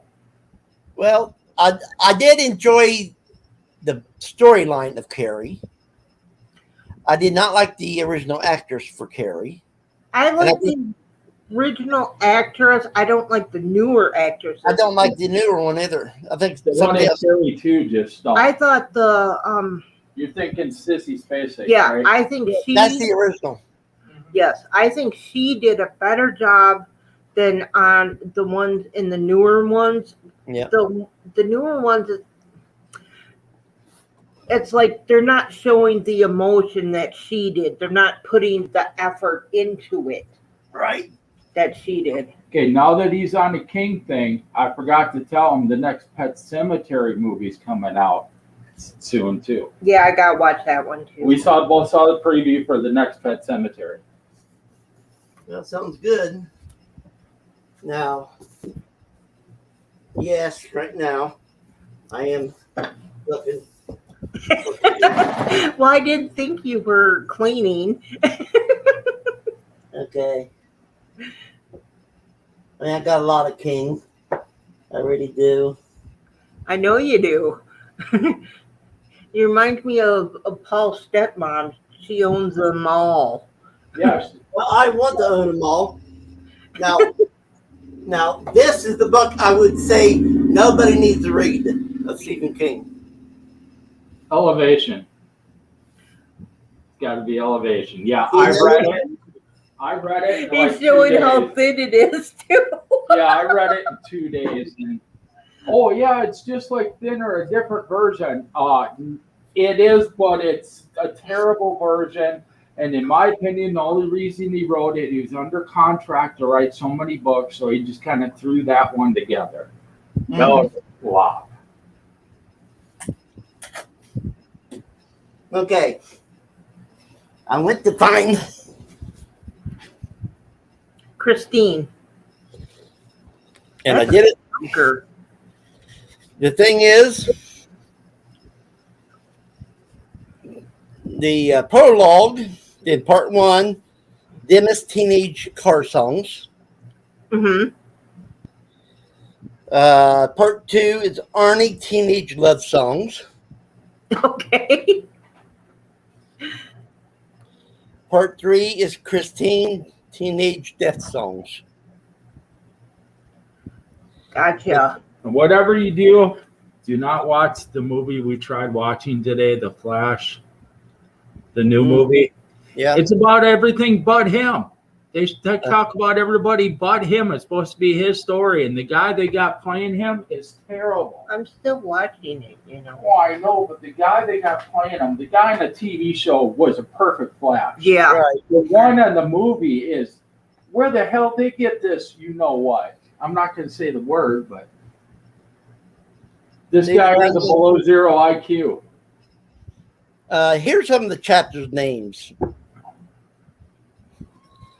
And you might be able to catch on. The first chapter called First Views. Second is The First Argument. Mm-hmm. Third is The Morning After. It's my shoes. 4 is Arnie Gets Married. Gets married? Chapter 4, He Got Married. He gets He married. didn't make it that far. I don't think he made it out of high school. He didn't. I remember him working to save up for that car because he got tired of his friend picking him up all the time. Right. And then, yeah, I don't remember him getting out of high school. Just in case. He didn't get. He didn't leave the high school. That's the problem. But the thing is, it goes all the way through it. He gets married in chapter 4. But he gets divorced too later on.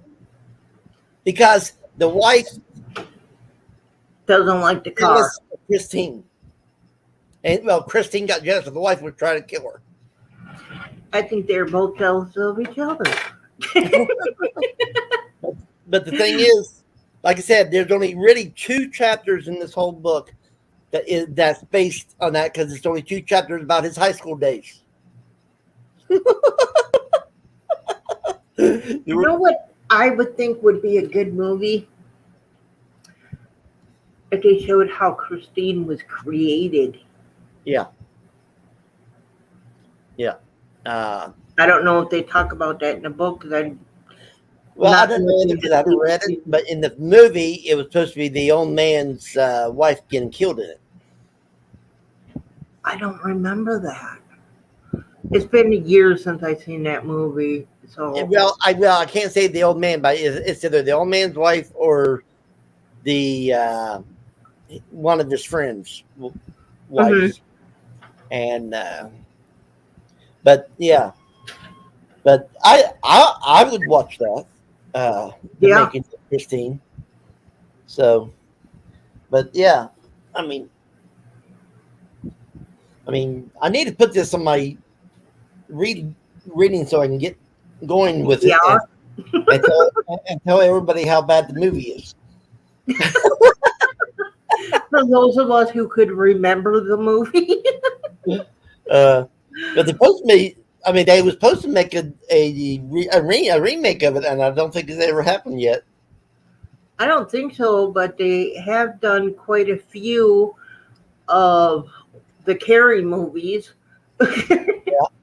Now, I will say one thing about The Shining. If you want a good entertainment, that would be the original Shining movie. I like my favorite part was that part that Paul brought up about Jack taking an axe to the door. Yeah. That was really good. And the part where he's frozen out on the lawn. Right. But the other one, I think it told a better story about the haunting of the hotel. Well, the other one, I thought, stuck to the book more. That could be explained then. That could explain it. Yeah. Yeah. Because the thing is, the person that created the first movie didn't like the book. He loved the idea of a haunted hotel. He loved the idea of someone taking care of it that's going insane. Mhm. But he did not like the book itself. Well, that's kind of like Texas Chainsaw Massacre. The original movie, what happened, it wasn't even in Texas. Right. But when they did a remake of it, it stuck more to the real story. Still took place in Texas, of course. But they showed news clippings and stuff during the movie. And towards the end, they told more of the true story of it. And then that documentary I saw on Yeah. it gave every newspaper clipping, every photo, every interview. I Yeah. thought that was the best version. That'd be awesome. Now the cook that came back to save the woman and the boy. In the book, he didn't die.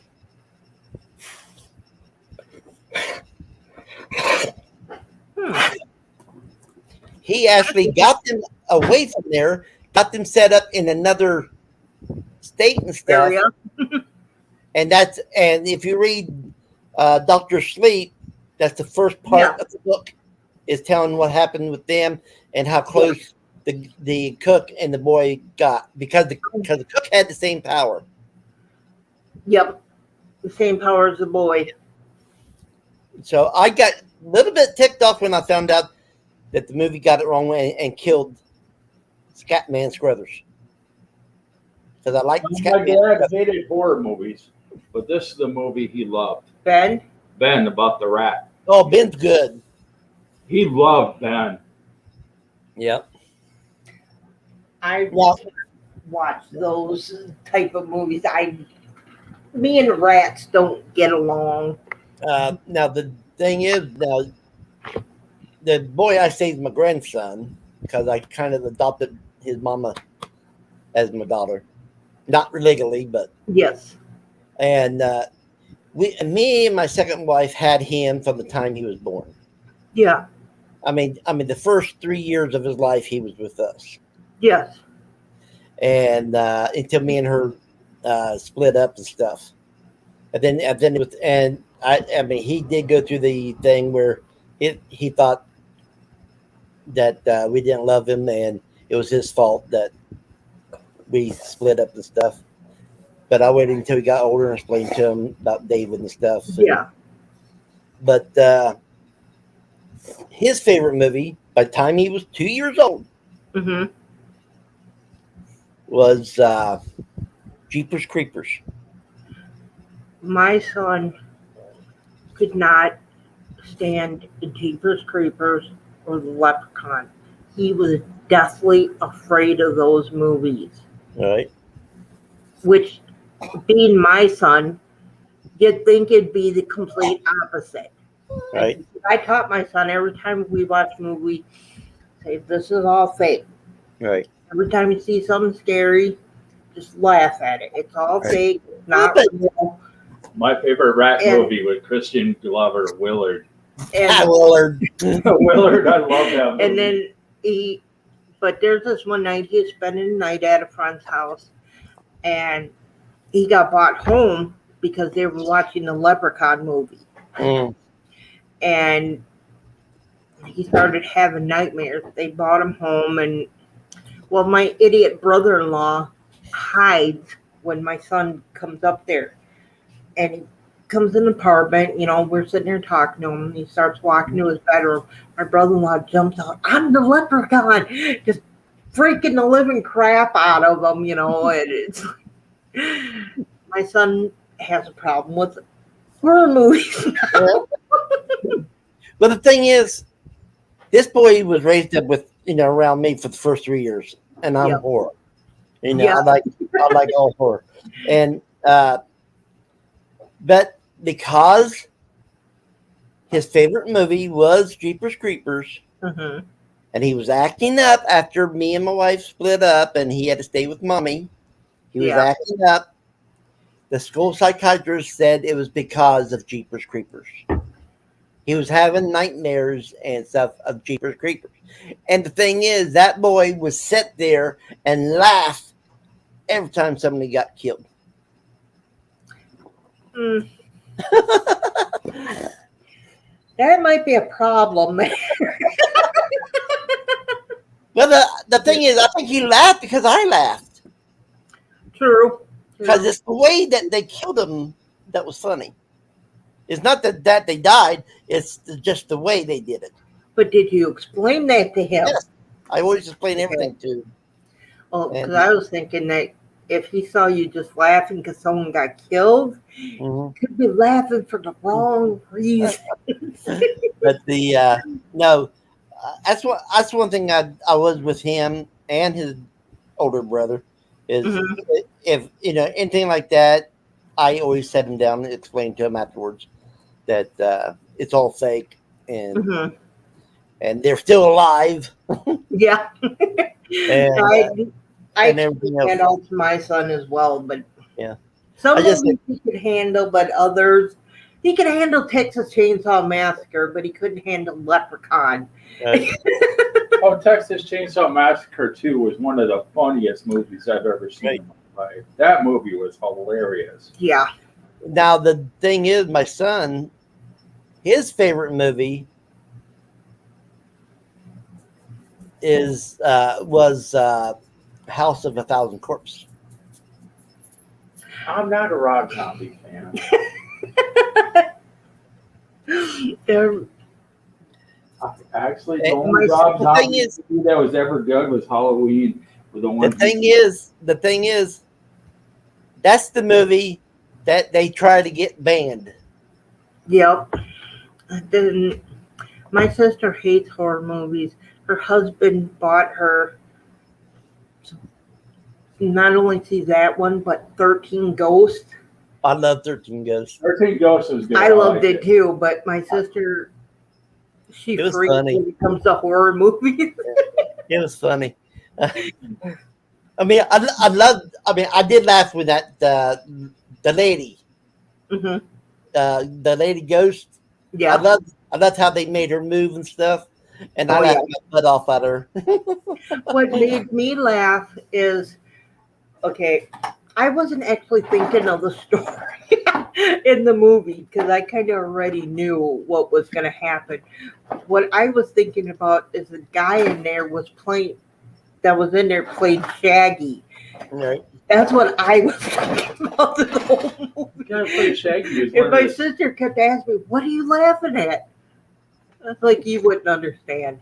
And she's like, Well, the "No, thing is, what are you laughing at?" I mean, I explained to her, it's like when you watch a horror movie, you don't think about what's happening in the movie. So then what are you thinking about? See that dude right there? He plays Shaggy. Scooby-Doo movie, yeah. the thing is, when I first watched the movie, there was two things I wanted to know because of the Shaggy person. Mhm. One, where was Scooby Doo? Yeah. Two, where was Vincent Price? Yep. Because Scooby Doo's 13 Goes had Vincent Price. hmm So those are the two I was wondering where they was. They should have had a dog, and they should have had Vincent Price playing the grandpa. See, I'll tell you how messed up my sister is. Okay, my sister is not only a Vikings fan, she's a romance fan. She reads, what's that lady name, Paul? Danielle Steele. Yeah, that's it. She's one of those fans My second wife like that. all her books.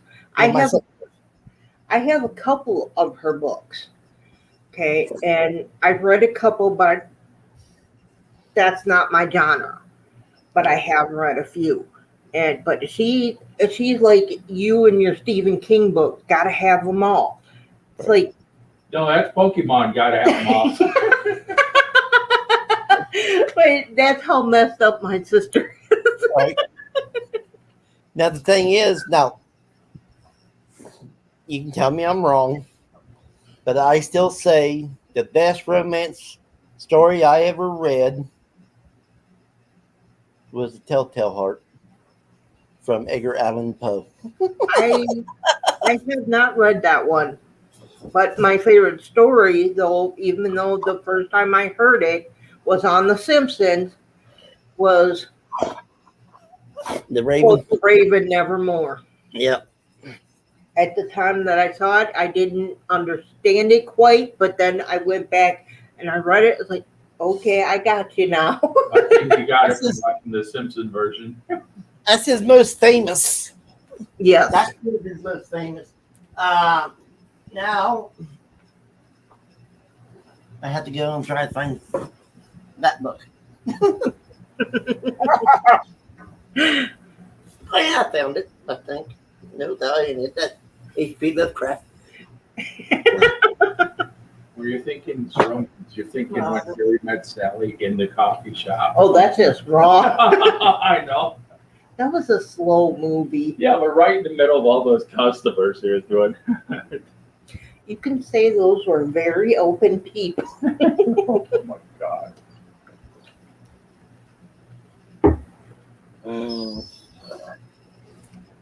Starting to wonder what they used for cream. Okay. Maybe I ain't going to be able to find it. Yeah, that's what make me. I was trying to find Edgar Allan Poe's complete stories. So we could talk a little bit about all of them. But Lots what? Yes, which one's the salt shaker and which one's the pepper shaker? now, what did you think? I know Paul read this.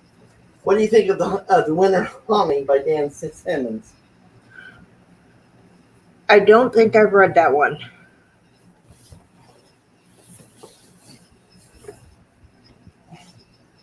Now, that was a good book, I thought. But a lot of people would disagree with me.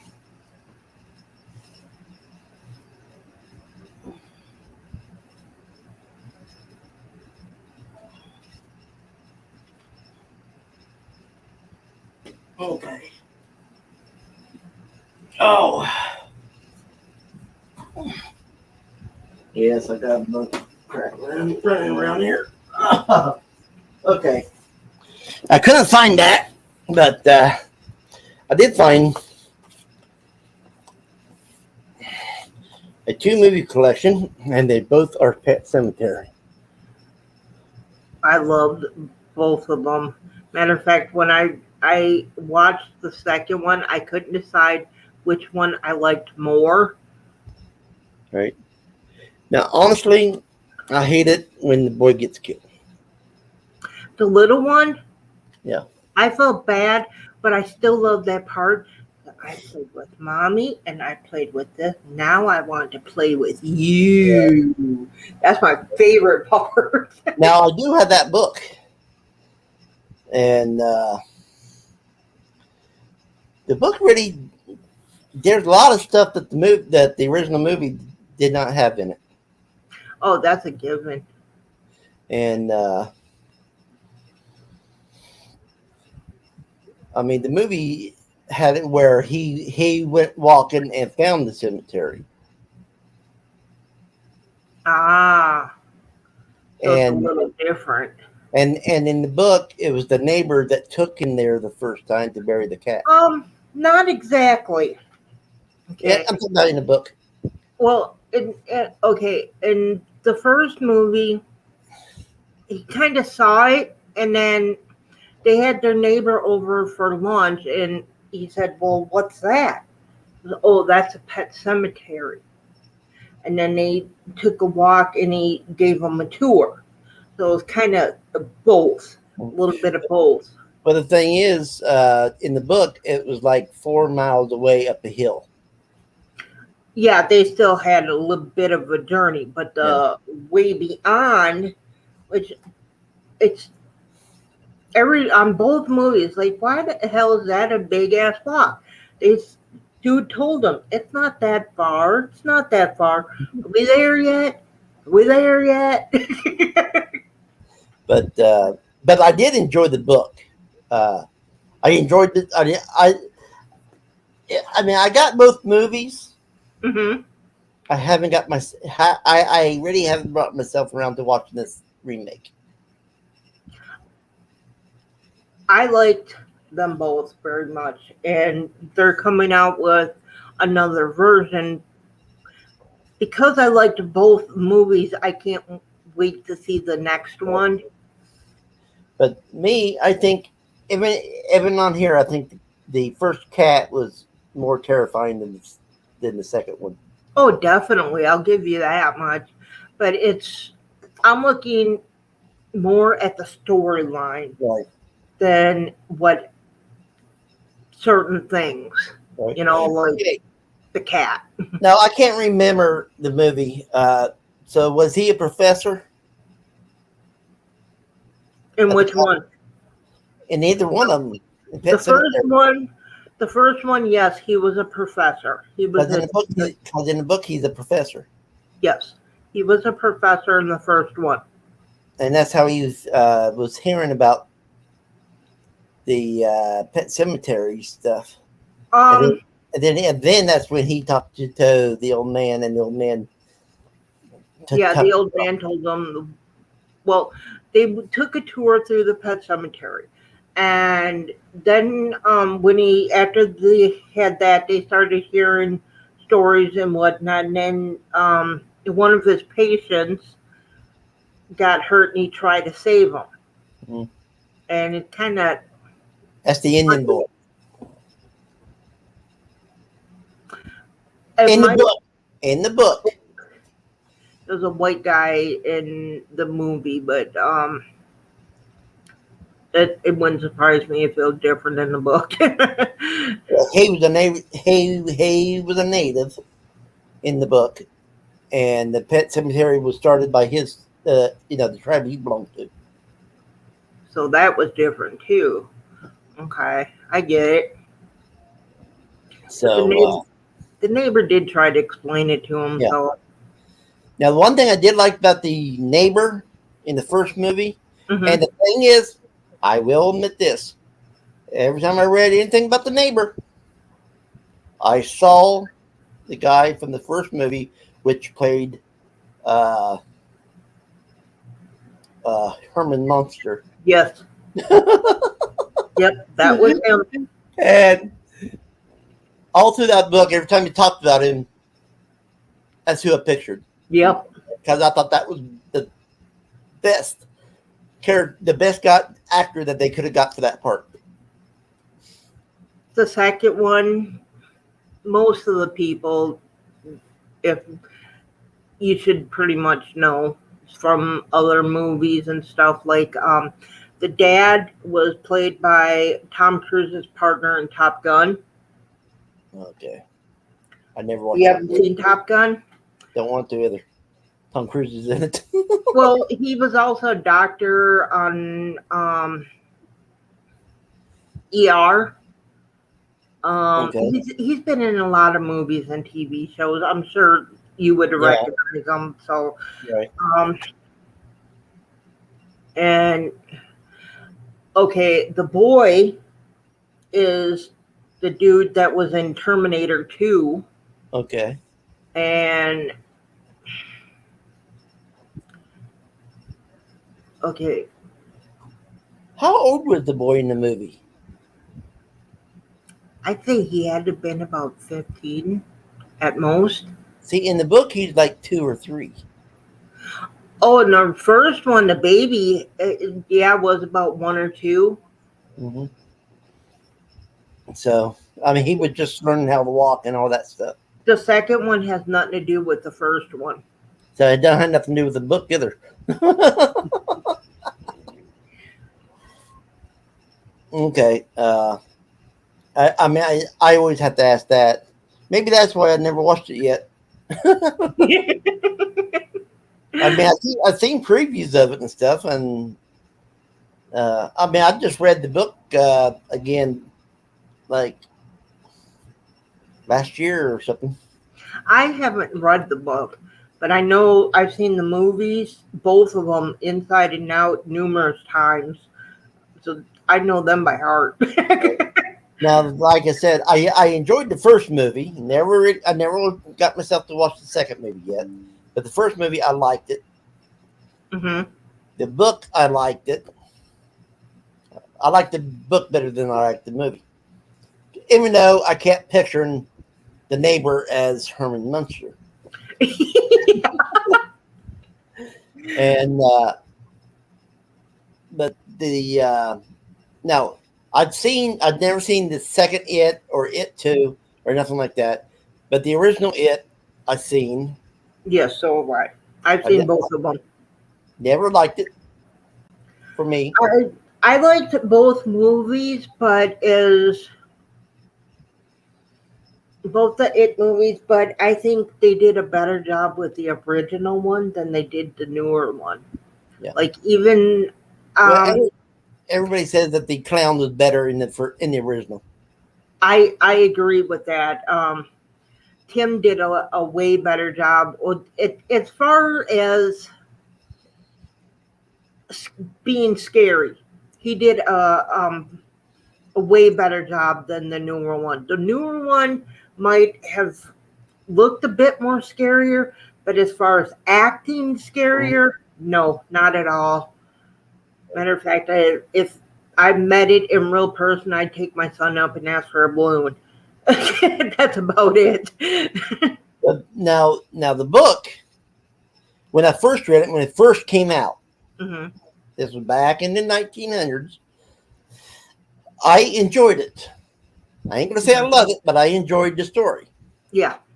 For the last 3 years, I've tried to read it, and I had to DNF it every time because I just did not. I thought it was moving too slow, and I just didn't care for it.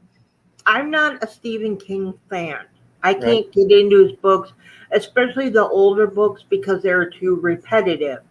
Now, Paul did get me to read one of them. What was it? The Institute? Yeah. Yeah, the Institute. I got that too. That was a really good one. I really did enjoy it. It wasn't repetitive at all. Right. But I really liked it. But Paul, I know that you got the second book of the John Hodges series. Which one? The second book of the John Hodges story. I don't know where it's at, but yeah, I have it somewhere. Yeah, you really need to read Mr. Mercedes first.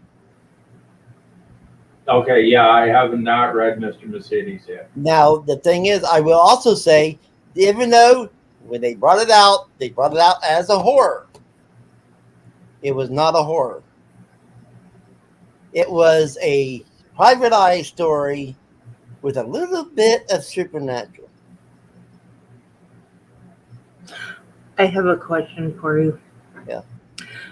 Are you a strictly horror fan, or do you read a little bit of everything? The only thing I don't read is poems and Harlequin romance. Okay.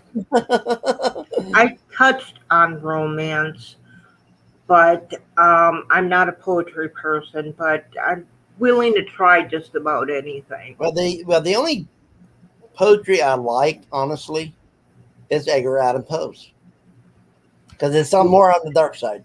You know Derek, right? Yeah, I know He's Derek. very into poetry Yeah. to the point where he writes it himself. And I've had to tell him numerous times, that's good that you're into that, but I'm not. So I can't tell you if your poem is any good or not. That's just not my thing. Well, what he could do, because I told him I would help him, is get hold of go through Amazon and have it published, and Amazon would sell it. And then he'll get back the feedback from people that raise it. Well, or he could start out on his Facebook and YouTube, write a little bit first and get your reactions that way, and then look into publishing.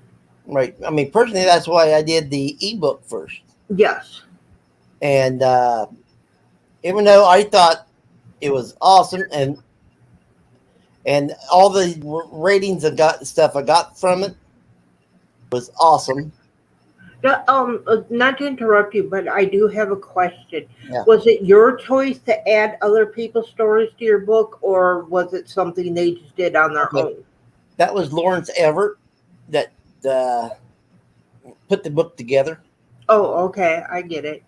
So it was meant to have a lot of people. Okay, I get it. And he tried to get me write more than one story, but I wrote one, and that's it. Okay, I get it. I get that. Well, the thing is, on both of those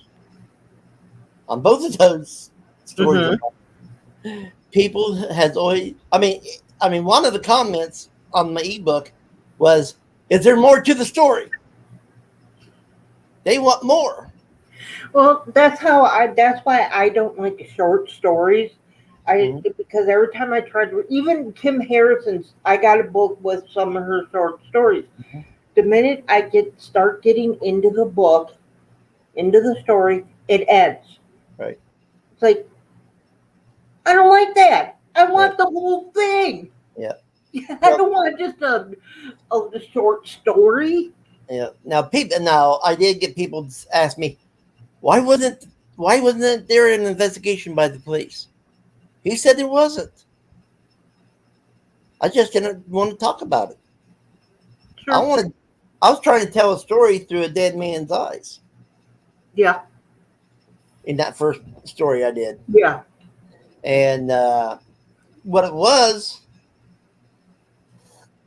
I wanted to see how good it would do. And it did pretty good. I'm up there. I mean, I'm between 4 and 5 stars on the ratings. Okay. So that's pretty good. And everybody liked it. I even had one person put in the review, the gore one. I wanted to throw up because of the gore, but it was good. Okay. And of course, I have a lot that said, strangely, a different point of view. Have you tried or thought about writing more at all? Well, I thought about it. I haven't did it. But the thing is, with me, it's now people wants me to add more to the Short story. The Briar Patch too. Yeah. And but I could come up with the. See, I thought if people would understand who found him, Yeah. they would know who actually killed him. Yeah. It's a lot. It was a love triangle. Mm-hmm. The neighbor killed him. And honestly, that went right over people's head. Yeah. And but that's why I put that in there.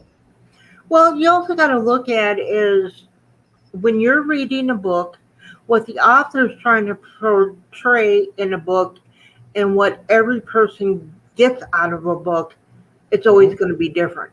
Yeah. Yeah. It's like looking at a piece of art or reading the Bible. Not everybody's going to see the same thing.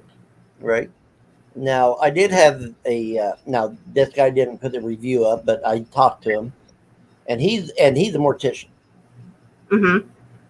and he's my family's mortician for years. Yeah. So I told him about it. Actually, I told his son about it. His son told him about it. Mm-hmm. They read it, and then his son goes, "Dad, why don't you come down to the funeral home?" I said, "Okay." Didn't think nothing about it. Didn't know they even read it. And he goes, "I want to know exactly how you got your information about the tools that we actually use, because nobody knows about the butcher knife. They actually use a butcher knife in the autopsy. In the autopsies, because the butcher knife will go through the cartilage and the bone where the scalpel can't. And then I also use the old-fashioned saw that cut the rib cage. And a lot of people, honestly, a lot of people thought they used a hacksaw. They might have did in the 1800s. True. But they did have almost like a grinder kind of saw. Yeah. And I went in detail with these tools, and he thought it was amazing that. And I told him, I said, "Well, if you remember right, where was I when I was 16 years old? I was cleaning up your rooms that you're doing, that you're working in, and I saw a lot of tools." Well, duh. I mean, there were a lot of us kids that would work for him, for a year or two, cleaning up the messes and stuff that's in the autopsy rooms and stuff. Yeah. And make a little bit of money. Yeah. He didn't pay much, but enough to keep us in the bad habits. Yeah.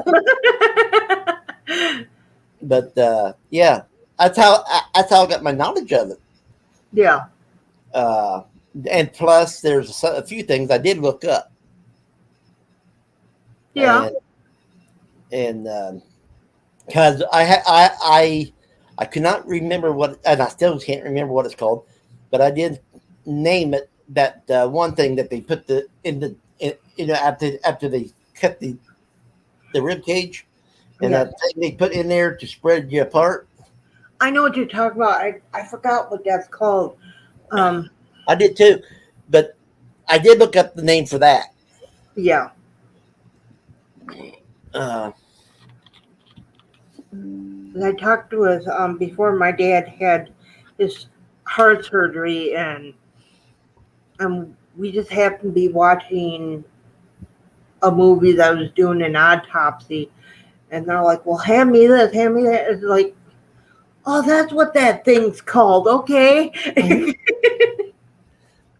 But yeah, I loved anything. I wanted to be a mortician, and then I found out you got to go to school longer than a doctor. Really? Yeah, I wouldn't think so. a doctor goes like eight years or something like that, where a mortician goes 12. Because not only does they have to go through the regular doctor stuff, but they have to go in and more into the dead bodies more than what the real doctor, a regular doctor does, and they have to identify like enlarged hearts. They have to identify, and they have to weigh it, and so on and so forth. Yeah, so there's a little bit more science to being a mortician than there is to being a doctor. You wouldn't think so. Yeah. But I mean, you have to. Plus you have to learn how to cut them right, sew them back up, and make them learn how to make them look pretty. Yes, and I can honestly say that most of them tells the now. We always had hairdressers in our family, so in our family, they didn't have to worry about it because our family members could go in and do it. Oh, I know when I pass, my sister's going to jump in to make sure how my hair is done right and my makeup's done. I guarantee it. Yeah. Paul don't even have to say nothing. God, now I got to go do this. Now, when my second wife's mom died, she was so worried that they put her in something that she didn't want to be in. She was so worried that they took her jewelry, and I'm talking about her brother and sisters, and she goes, "How can I tell?" Because the hands was kind of covered, couldn't see the bottom part. She was okay with the shirt that you could see. So I walked up there. It's before a lot of people got there. I walked up there, unlocked the bottom half, lifted up, looked at it. I go, and described to her what pants and shoes she had on. She goes, okay, that's what she wanted. She goes, and I went up there, took the hands, moved it as little as you can, and I told her the rings I seen, and she goes, okay, how about the necklace? So I went up there and looked at the necklace. I told her that it was the right necklace and stuff, and she was fine with it. And then afterwards, her sisters, and her brother came up to me because they all was there. Go, now, how can you do that? I said, one, I worked for a mortician. Matter of fact, I worked for that mortician. Yeah.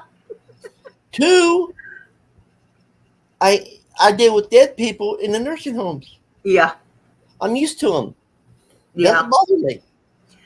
Or And by the way, that is the only reason why I got by with unlocking and lifting the bottom part up because the mortician didn't know me. The guy that ran the funeral home. Yeah. So, Remember, a friend of mine's mom passed away. I grew up with her, and I'd never seen a dead person before. I've been to funerals and stuff, but I was real young. We weren't allowed to go up to the casket. And I saw her for the first time. I saw someone pass away, and it just amazed me, how much she just looked like she's sleeping. And it kind of freaked me out, but kind of comforted me at the same time. Right. I'd never seen that before. Right. Now, the first time I seen a dead body, I was 6 or 7.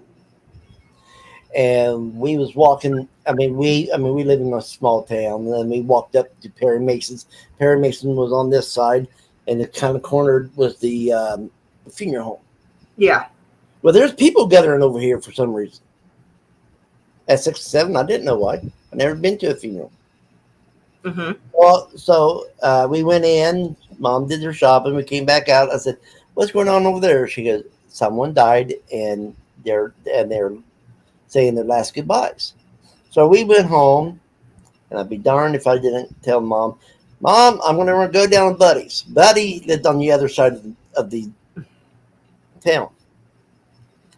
And I went straight down to the nursing home, walked in by myself, walked up to the casket, and it was a 8-year-old girl.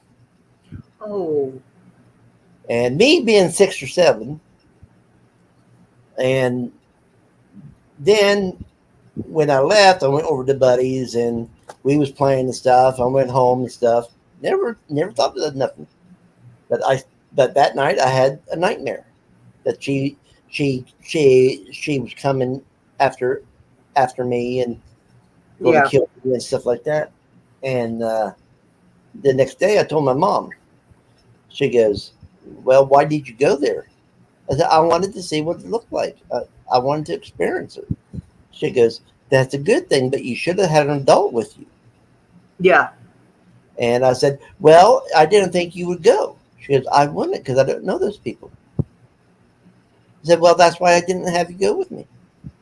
She goes, "From this point on, whenever you go to a funeral, touch the person in the casket. And you never dream of them." did touch her. I touched her face. I was wondering if it was a dummy or something, because I didn't know. Like I said, I'd never seen a body before. So I touched her face, and I felt dirty about it for touching her, but still, well, because all the TV shows they say the bodies are cold. Right. So again, I thought it was a dummy, or she'd be like ice cold. Right. Wasn't ice cold, and she wasn't a dummy. No, they're honestly, when they go into get stiff and stuff, their room temperature, they don't become ice cold until they're in the freezer, and then they take them out about a half hour before the showing, so they can warm up a little bit. Like I said, I'd never seen it. I didn't know. I felt stupid but guilty at the same Right. time. It's Right. like, oh my God.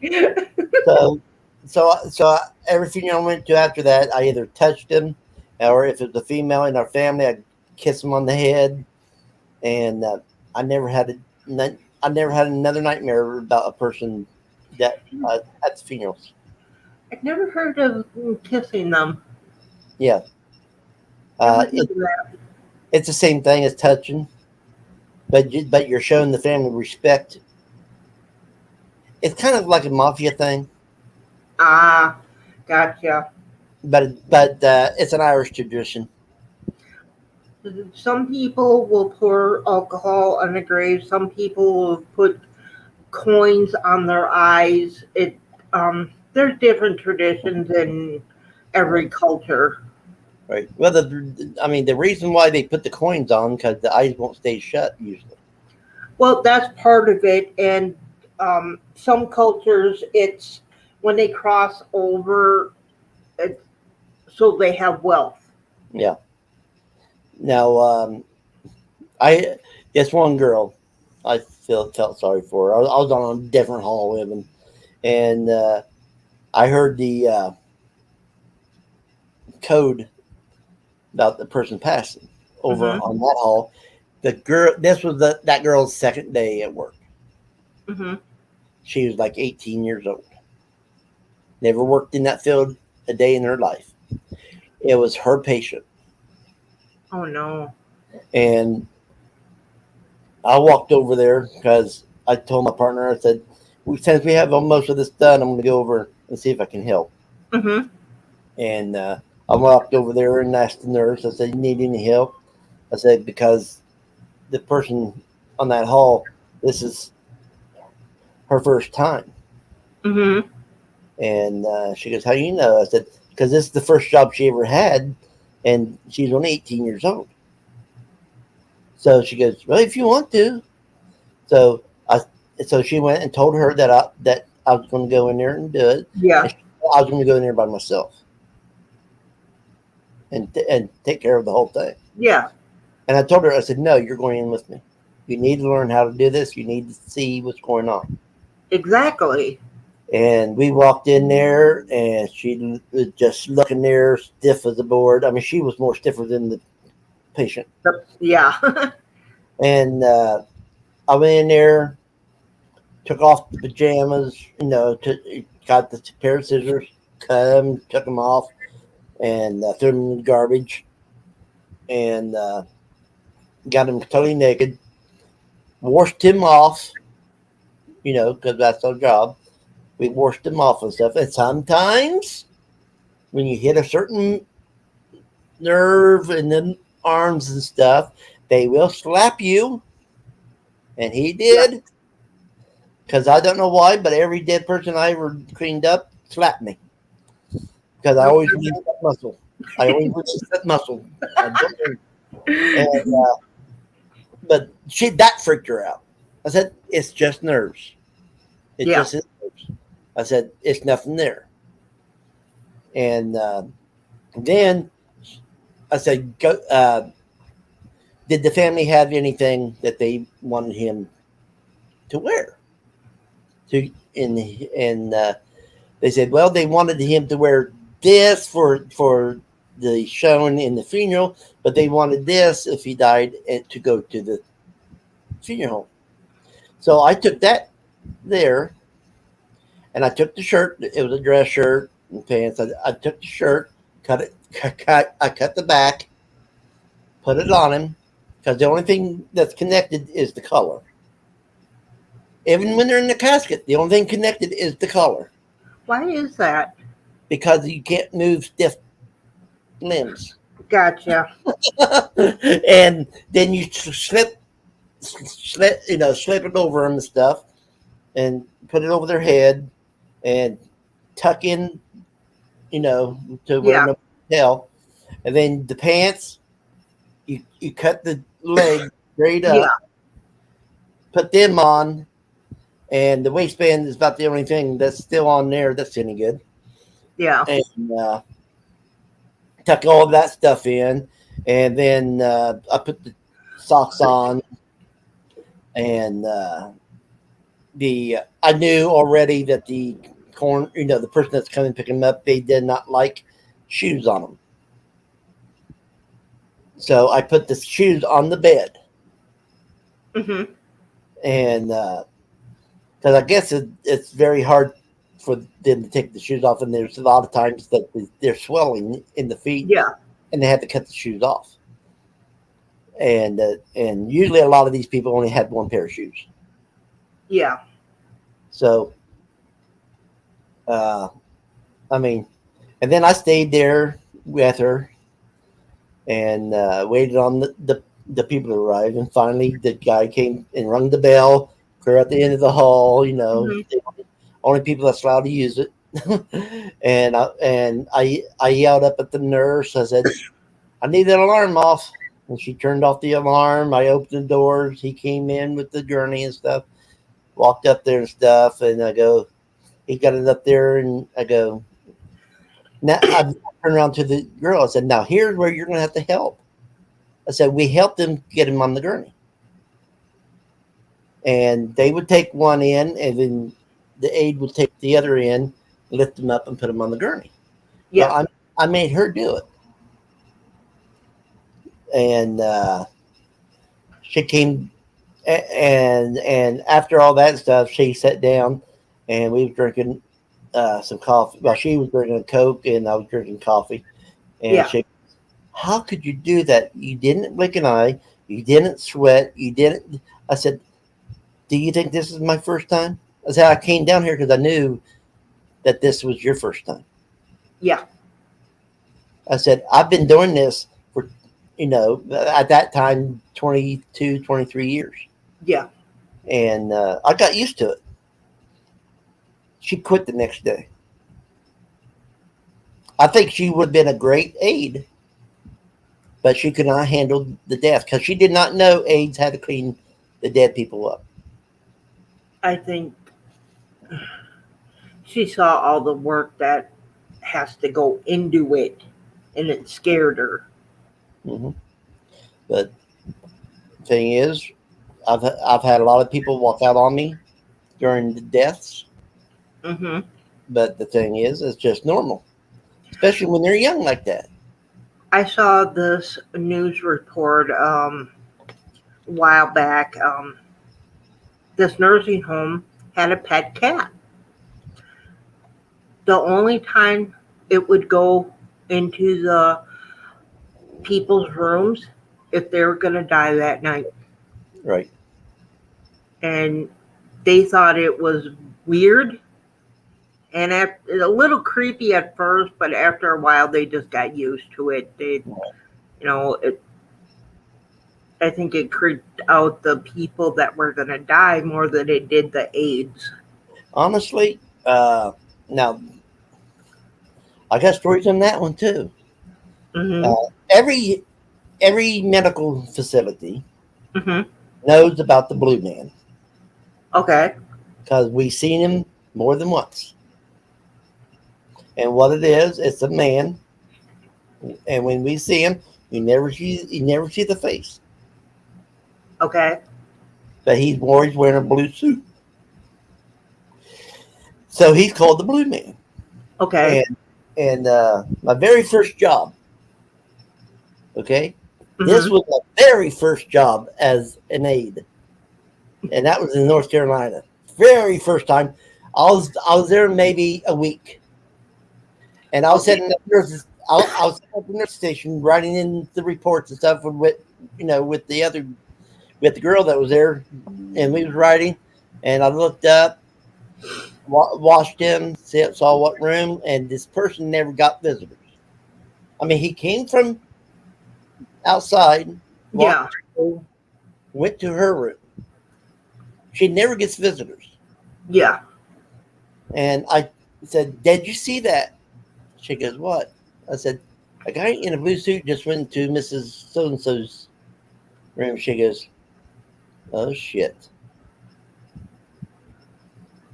She goes, "Well, get ready. We're going to have a death." I said, "It's just a guy." She goes, "Do me a favor. Go back there and see if you see him." I went back there and I came out. I said, "He didn't walk out of that room, but he's not in there." She goes, "Now go in there and ask her who came and visited her." And she swore it was her husband that died like 20 years before that. Oh wow. So the blue man is, the way I took it, is always even though it's the blue man, he changes into whoever the person who's going to die wants to see the most. Yeah. So I always called him Death No. because of the suit and the hat. But the thing is, he always changes, and and the rumor is, if you ever do see his face, he'll take your soul along with it. That's why nobody has ever seen this guy's face. That's why nobody ever tried to see this guy's face. Because it ain't for nobody but the person that they came to see. That is a messenger. Not exactly a reaper. Just Right. someone basically comforting the person that's gonna pass on. Right. But I mean, that was my first experience with this stuff. And it freaked me out. I came back to work the next day, and she goes, "I can't believe you're here. I figured you wasn't going to come back." I said, "Why? Did I puke or something?" She goes, "No." I said, She goes, "But what you saw, most people would not come back because of it." I said, "I had to tell her who my mama was and how she raised us." I mean, so as far as the spirits, I'm used to them. Yeah. It's the living that I can't really stand.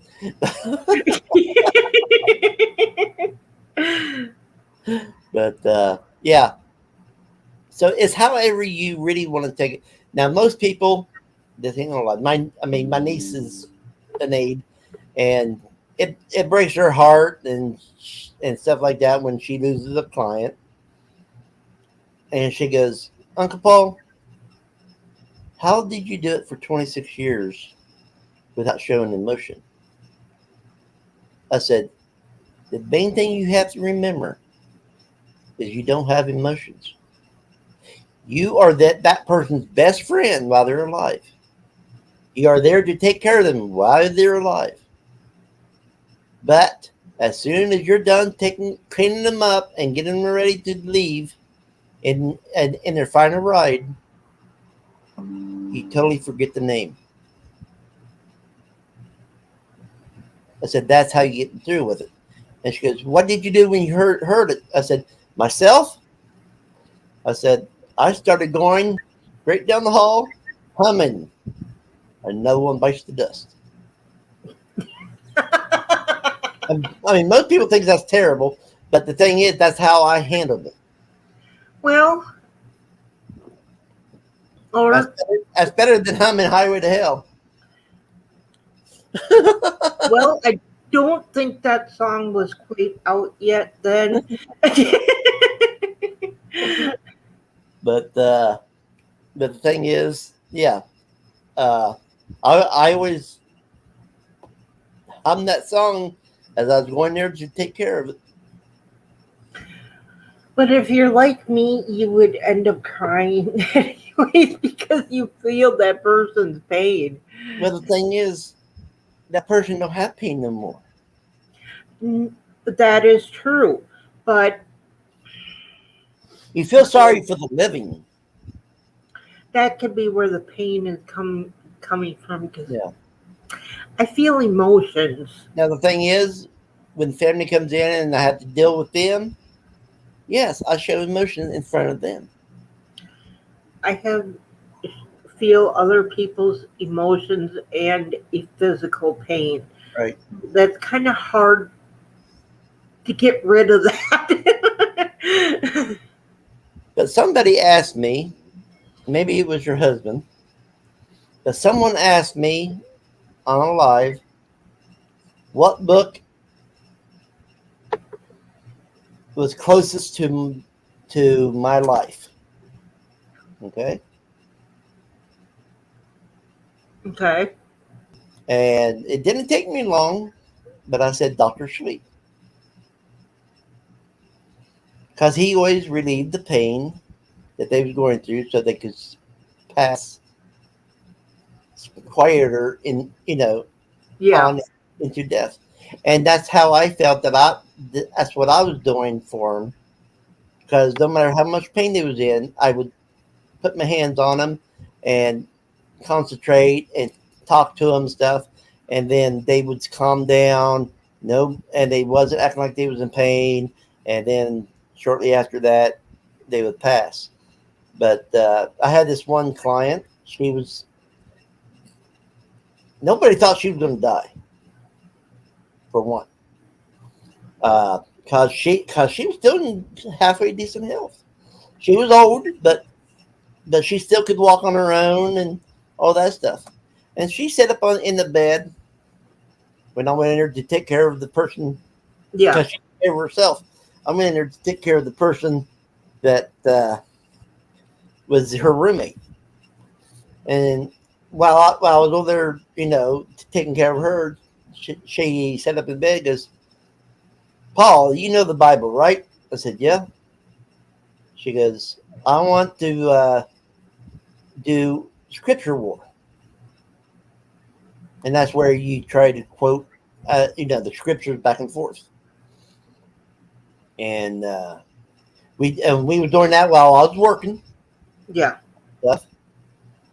And I walked up to her after I was done. I walked up to her and put my hand on her toe, her foot. Yeah. I go, so I'm going to take it that you're ready.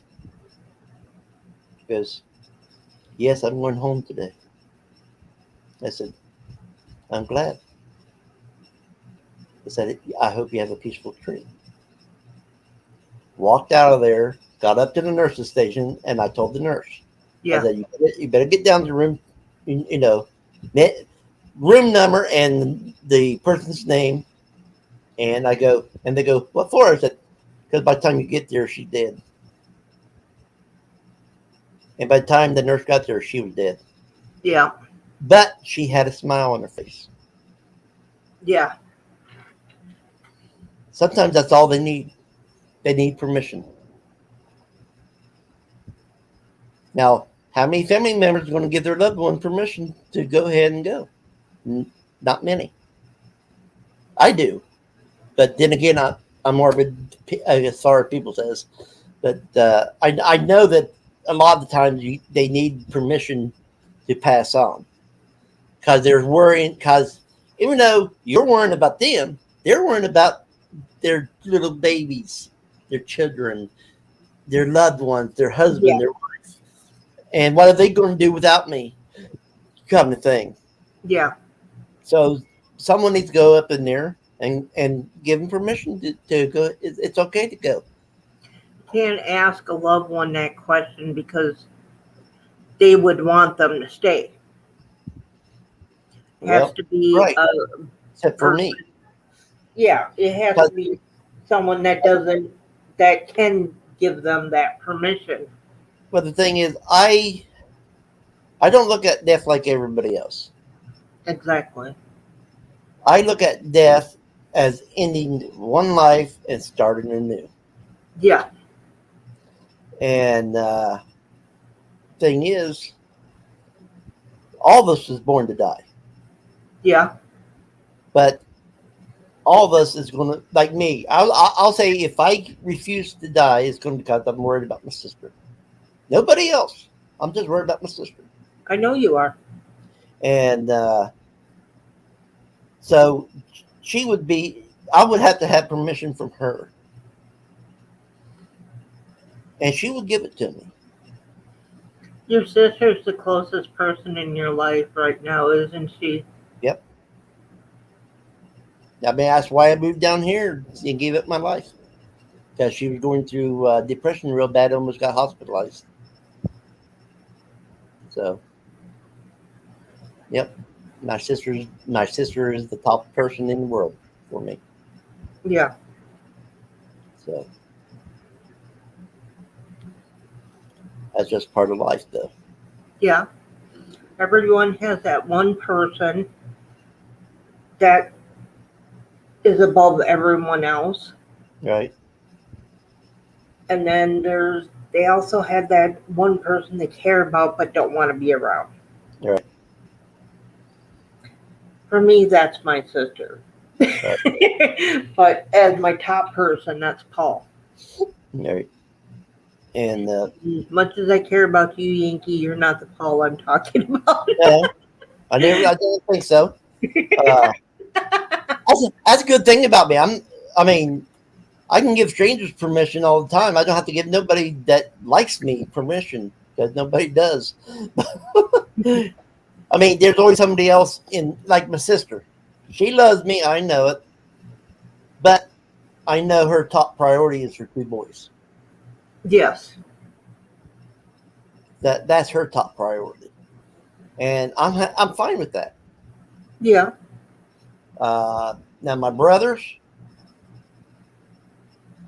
I'm sorry, but I don't really care. I get that. I mean, it goes back way back, and I just don't. Especially my older brother, I just don't care. I know. I mean, they could call me up tonight and say he's dead, and go, okay. It wouldn't bother me. I would tell my sister, but it wouldn't bother me one bit. Now, what bothered me was when my boy was killed. That bothered me. I know. I mean, that's something that nobody should go through.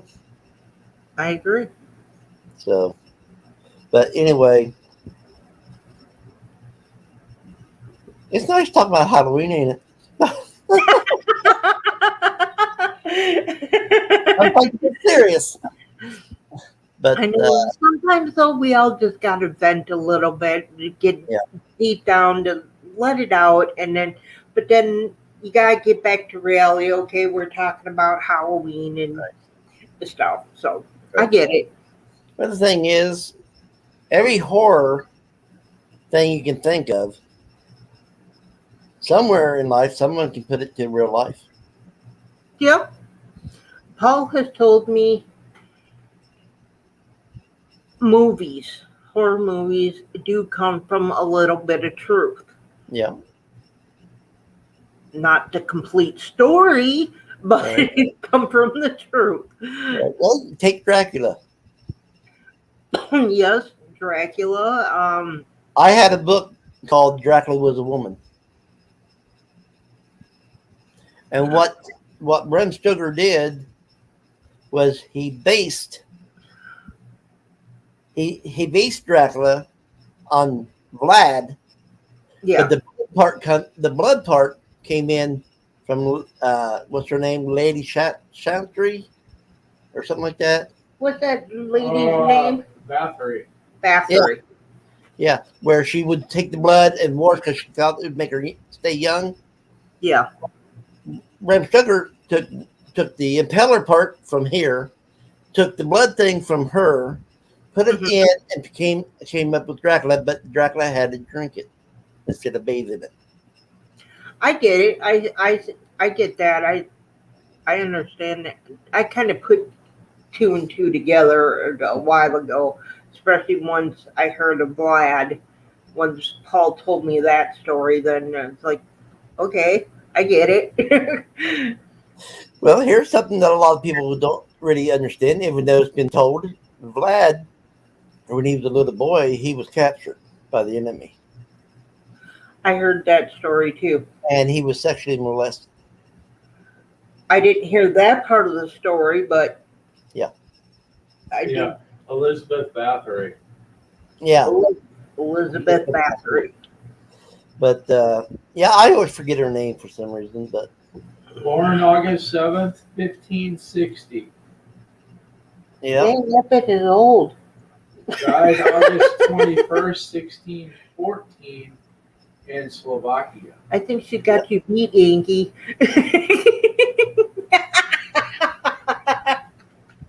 a little bit.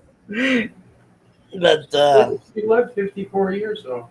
yeah, Only 54 with all that Yeah. bathing? In Dang, it didn't work out too well, did it? in 1560, you didn't really live as long as you do now either. I guess, well, I think she was actually killed yeah. because she was killing virgins, taking virgins from the town. I You think, took it over, didn't you? huh? and I think the town. I think that's where the villagers with torches came in.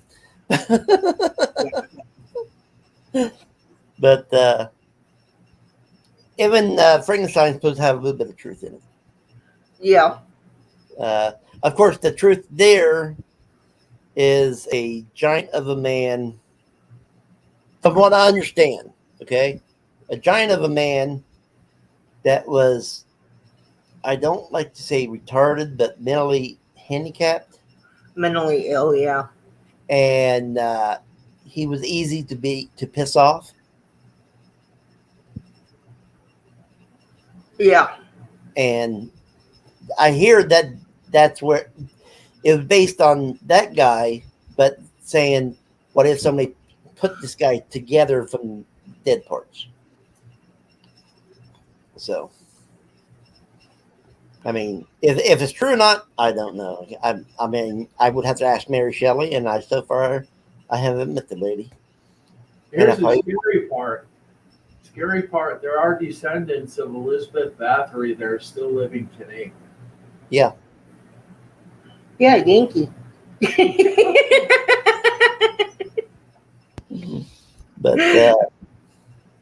but the thing is, it's just, I mean, they thought they tried to ban Exodus when it first came out. Yeah. And I'll tell you why. They did get the part cut out before they thought anybody saw it, but guess who saw it? Because the thing is, someone in the town I was in got hold of a pirated film. Mm-hmm. And they would show pirated films in this one location, empty place, and all the kids would go there and they would show it. But they showed the original Exodus, and it showed the girl coming down. When she came down that banister, Yeah. she landed with that banister going up inside her, and she started fucking it. And that's the part that you won't see in Exodus because they made them take that out. Now I'm going to say there probably was trick camera there somewhere. That wasn't her doing it, of course. Right. Because they have done numerous interviews with her on that Right. movie. Right. How much fun she had doing the makeup and the robots that they used Right. instead of her So she said basically there was more robots in the movie than Yeah. she was. So that was probably it on one of those. Yeah. She was pretty young during that time. Right. But especially the Catholics, they really got offended. This was back in the day, and where nobody got offended, but they got offended by that, and I could see why. But I still would have watched it. and then I got pissed off when I found out that the real story didn't have a girl in it; it was a boy. I did not find that out until after I met Paul. I was probably 18, 19, 20 years old when I found out. I didn't know about that. I didn't even know it was a true story. Yep. You know, and Paul, again, me and Paul are talking about our horror movies, favorite horror movies and stuff, and he's like, "Did you know this?" And I was like, "Nah, that's not true." He's like, "Yeah, it did, but it was a boy, not a girl." I was like, Right. that's just the movie. He goes, Well, "See." Well, the good thing about it is when someone else talks about it, and you're like, "You was right." Yep, yeah, I saw that. Again, on one of those times they're doing interviews and documentaries and Yeah. stuff. And I hate documentaries. I really do. Yeah. As a matter of fact, every time Paul watches a documentary, one of my family members dies. But but we were watching this. I was like, "You're kidding me. That is based on a true story." Oh my God. Well, you take the book 666. That was based on a true story, but the thing is, it wasn't about the ghost or nothing like in the book or demons. It was so. Who else It was- was the Amityville Horror? That is a good documentary. I didn't know about Amityville either again until I met Paul. Paul's a bad influence on me. Well, the thing is, it took me a long time to figure out where Amityville was. I did not know it was in New York for a long time. The reason I knew, because my aunt and uncle lived on Long Island. Yep. No. But I did not know it was even connected to New York in no way. I didn't until you just told me. I knew it was a real place because, again, we've seen other movies like they're showing the Warrens and all these people who went in and did their investigation and stuff. I had no clue. I know that they changed the name of the street and all that and all that other good stuff, but I did not know where it was. I just knew it was a real house and a real place and stuff. Well, I'll tell you something about the Warrens that nobody likes to hear. And a lot of people probably don't know it. They used to have a TV show. I did not know that. Do you know why it got canceled? No. It's supposed to have been a true demonologist type show. Yeah. They was caught rigging stuff up. Well, And that doesn't surprise me. the thing is, because they was doing that, the producer and stuff canceled the show. See, that doesn't really surprise me because of all those shows that are out there today. Even Chip Coffey said the show that a couple of shows he's been on, they rig stuff up because, yeah, places are haunted, but they can't always get the ghost to cooperate when they need them to. Right. That's what it's called reality TV. Mhm. Well, that's why I always say one thing. And people get pissed off at me for saying this too. I will say one of the best horror books I ever read was Girl Next Door, but the movie. I haven't read that yet. Oh, It to was me, a good book. it was Even one of I the- liked it. one of the That's best one that books Ketchum I did, ever right? read. Is that Jack Ketchum? Yes, it's the best book ever, Yeah. in my opinion. That is the one. The top Is that- book. Is that the only one you read of his? No, I've read I've read a lot of his books. Only and I what tell I you what, have. But it is very graphic. yeah, the movie stunk, but the book was tremendous. Well, the book was based on a true story. Yes, it was. So that means the book is still. Yeah, but the movie just stunk. The movie, let's put it this way, you know how most movies cut out about half of the book? This Yeah. cuts out a half of a half of a half. I take that back. Red was probably my favorite Oh, I book read of that all one time. too. I think I've Read read that. about the old guy and his dog. That to Yep. me, that was even better than The Girl Next Door, and that was by Jack Ketchum. That's too. a book he would really reread, and he doesn't like to reread books. Right. I don't reread much, but I do reread few. All of my B.C. Andrew books, I've reread them numerous times. Did you ever get into that? What's his name? Jack Nicholas or Nichols or Nichols? He writes like that person your sister likes. Now, Offspring. Daniel Steele. Yeah, Yeah, he writes like that. yeah, Offspring and Offspring 2, I hated by Jack Ketchum because it was talking about a family of cannibals that were stalking his family. Okay, I think I heard about that one. See, the thing is, I've never read nothing by Jack Ketchum. Kim Harrison, I reread her books at least twice. So I've reread. If I have a specific shelf for my books that I'm willing to reread, otherwise they go to a different shelf. Now, the one he did, The Lost, Yeah. this movie was actually okay, and it was the first Jack Ketchum movie. Okay. That wasn't a bad movie. Took place in like the late 50s. Awesome.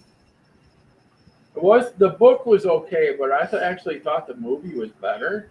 Okay. Now that's the first. But There's not many like that.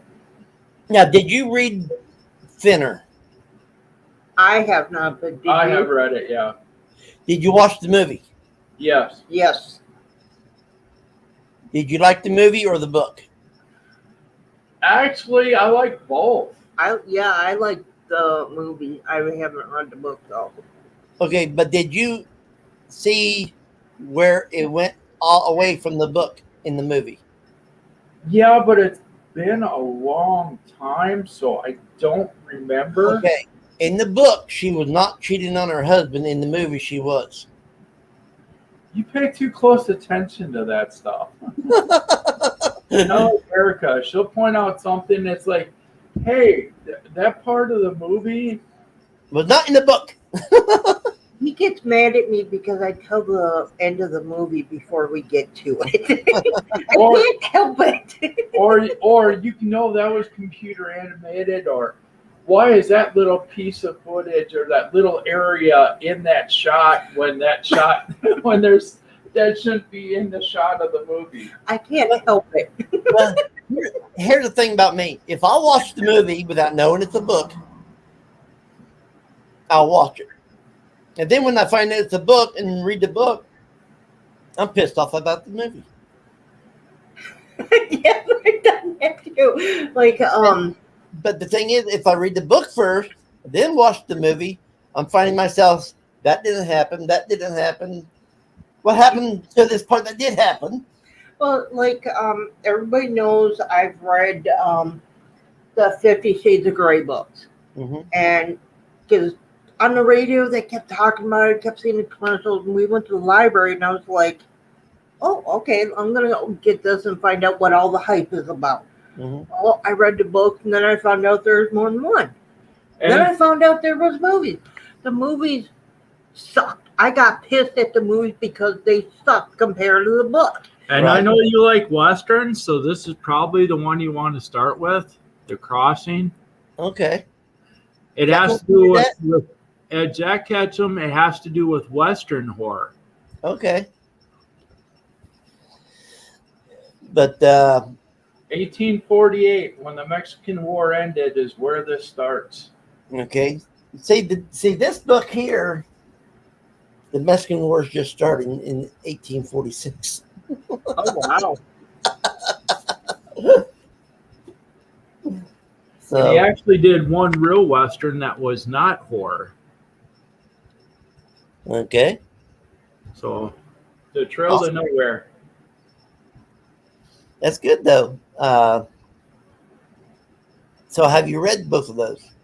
Those books I have not read because I have That's why one. he's online. He's searching What? for books to add to his library.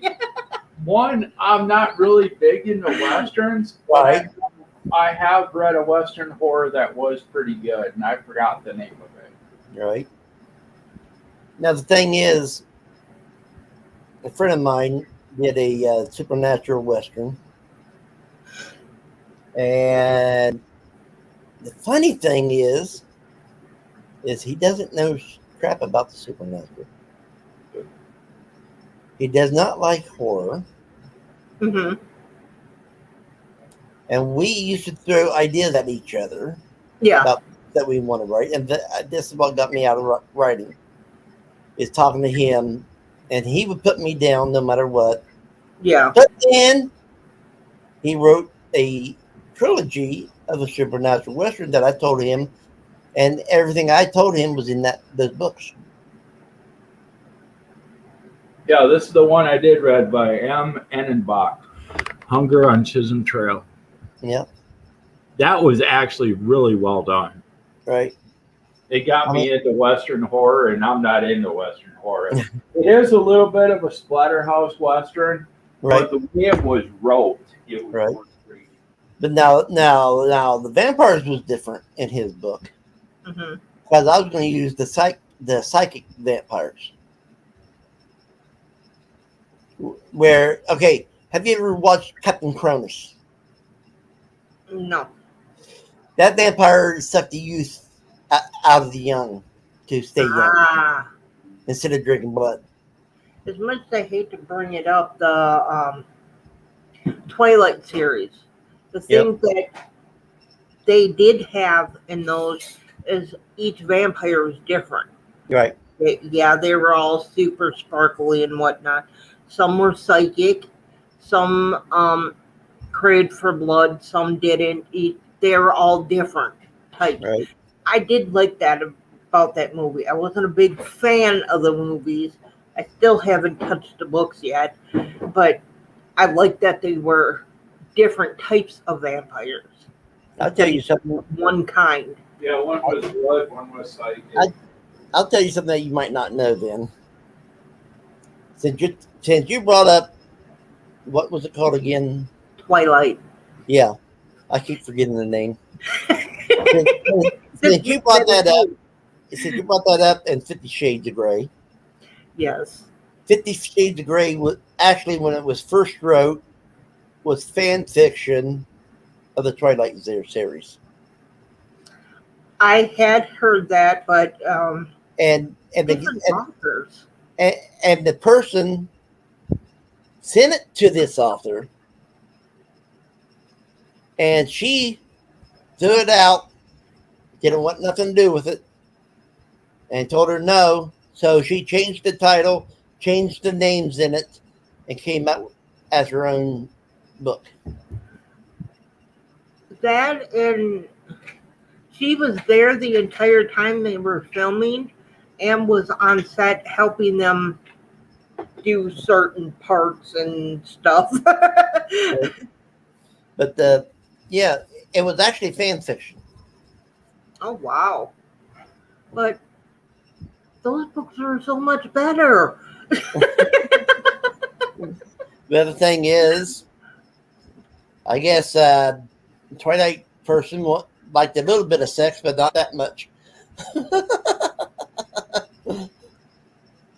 But yeah, I mean, I'm like, what? I mean, when I heard about it, I'm like, huh? You got to be lying. But yeah, That has to be a complete lie because those books are completely different. it's not. I mean, the time I believed it was when she was on a talk show and she admitted it. Oh, wow.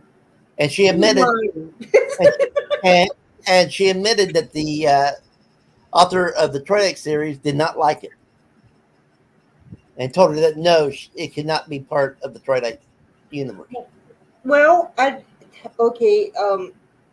She did a couple other books that were the same but different, on a different story, not as much sex, and they were just as good. That's good. I mean, personally, I have never read nothing of either person. I don't think, because I can't remember. I don't know who wrote Twilight series, but I never read none of the Twilight series. I own the books, but I just haven't. Well, the movies ruined it for me, so I can't bring myself to go read the books. I think that's the books that my nephew got pissed off about, because he said something about that every, the first book was okay, and then every book after that contradicted. Well, when you watch the movies were okay, but when you get to the last movie and then you see how it ends, it just ruins everything for you. It's like you want to throw them out. And then the first two books are paperback, and the last two are hardcover. How does that make sense? Right. Well, the thing is, all books are supposed to come out hardcover, mass market, and then paperback. No, these came out. The first two were in paperback. The last two were in hardcover only. Matter of fact, my sister-in-law, she bought them too. She read this. She actually read the series. God knows why, but she read it, and she asked me if I owned them, and I was like, "Yeah." She said, "Are yours in hardcover too?" Yeah. But now, like Kim Harrison, I got a cross between hardcover and mass market. The first. God, I don't know how many books there are. Those are all paperback, and then The first part was 13, American Demon on are all hardcover. right? Let's see. Although the first few I got from bookstores and thrift stores and all that, all the rest of them have been from Amazon. Mm-hmm. So I don't know if those come in paperback or not. But the thing is, I started collecting it in mass market because that's the first books I found. Mm-hmm. And I bought the first 4 that same day. Paul's the one who got me into them, and he bought a few of them home, and I read one. I really liked it. He goes, "Did you know that's a series?" I was like, "No, I didn't." And then eventually I collected and got them all, and then I went back and read them in order. Right. So that's why they've all been read more than once. Well, now what got me into urban fantasy? My sister got me into urban fantasy, and let's see if I can find the book. I mean, the series. It's a book. I'm gonna find the book, but not the one that got me into it. Oh, well, that ain't it. Oh, there you are.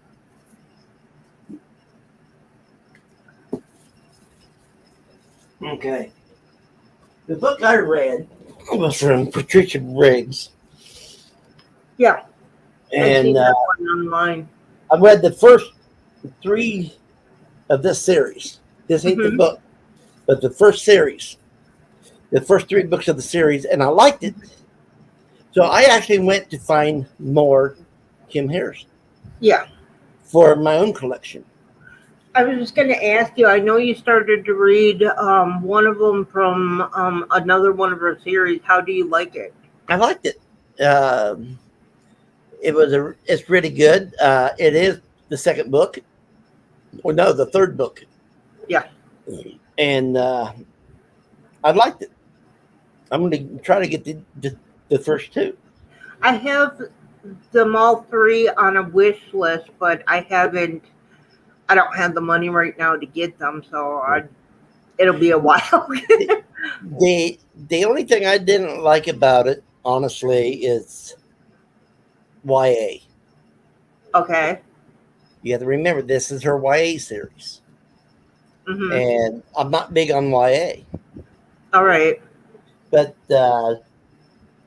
Kathy Reichs, I'm reading hers, which is the Caesar series, and it's about Tempest Brennan's niece, Okay.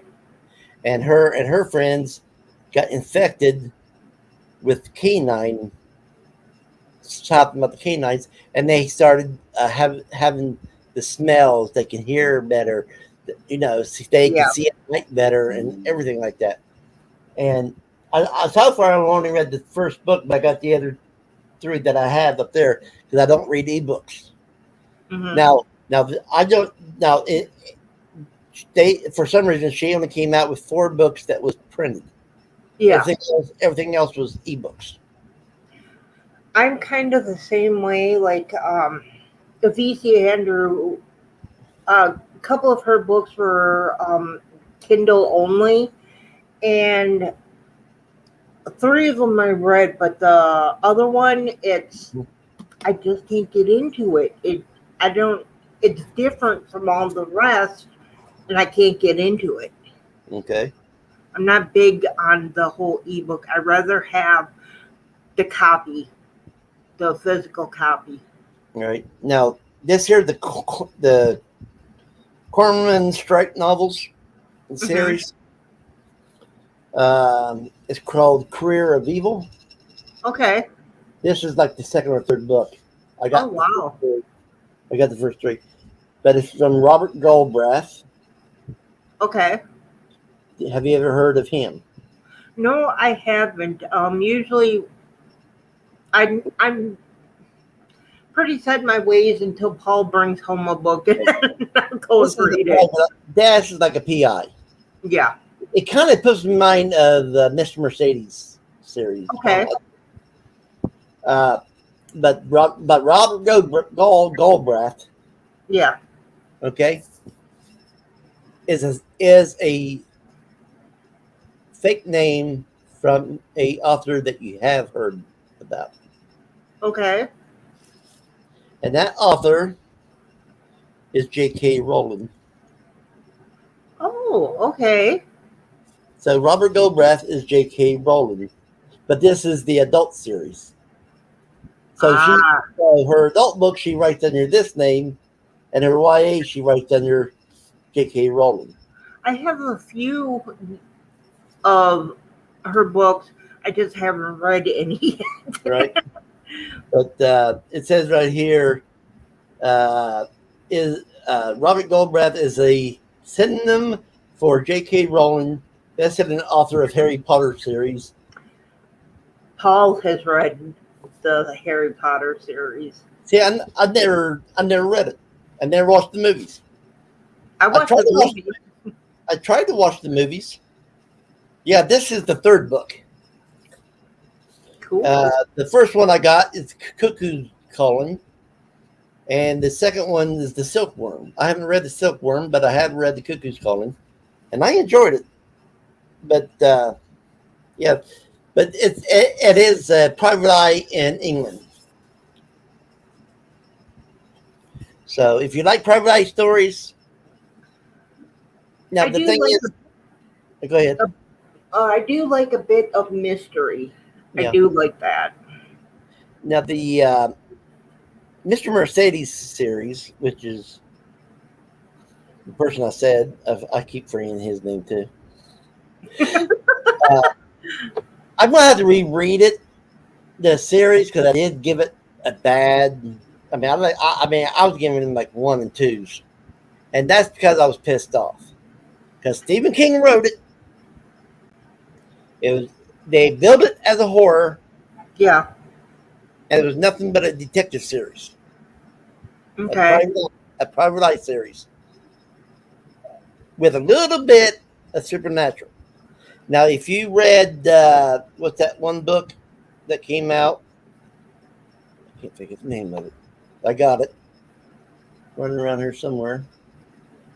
But I don't count it as part of the Hodges series Okay. because Hodges ain't in it. But Holly makes an appearance and helps out. Okay. And I'm trying to find it, but Lord knows where it is. This is a mess. I usually have everything in alphabetical order, and I haven't did that. Yeah. But Outsiders, Oh, okay. the Outsider. Holly does make an appearance. Now the thing is, if you want a complete story of Holly, before you read Holly, you need to read those 3 books and The Outsider. Okay. And then there's a short story in Let It Bleed or something, or that short story book of Stephen King's, that new one, Let It Bleed or something like that, or They Bleed. Have you read it, Paul? Which one? They Bleed or Let It Bleed or Oh, the one by Ursula Roca?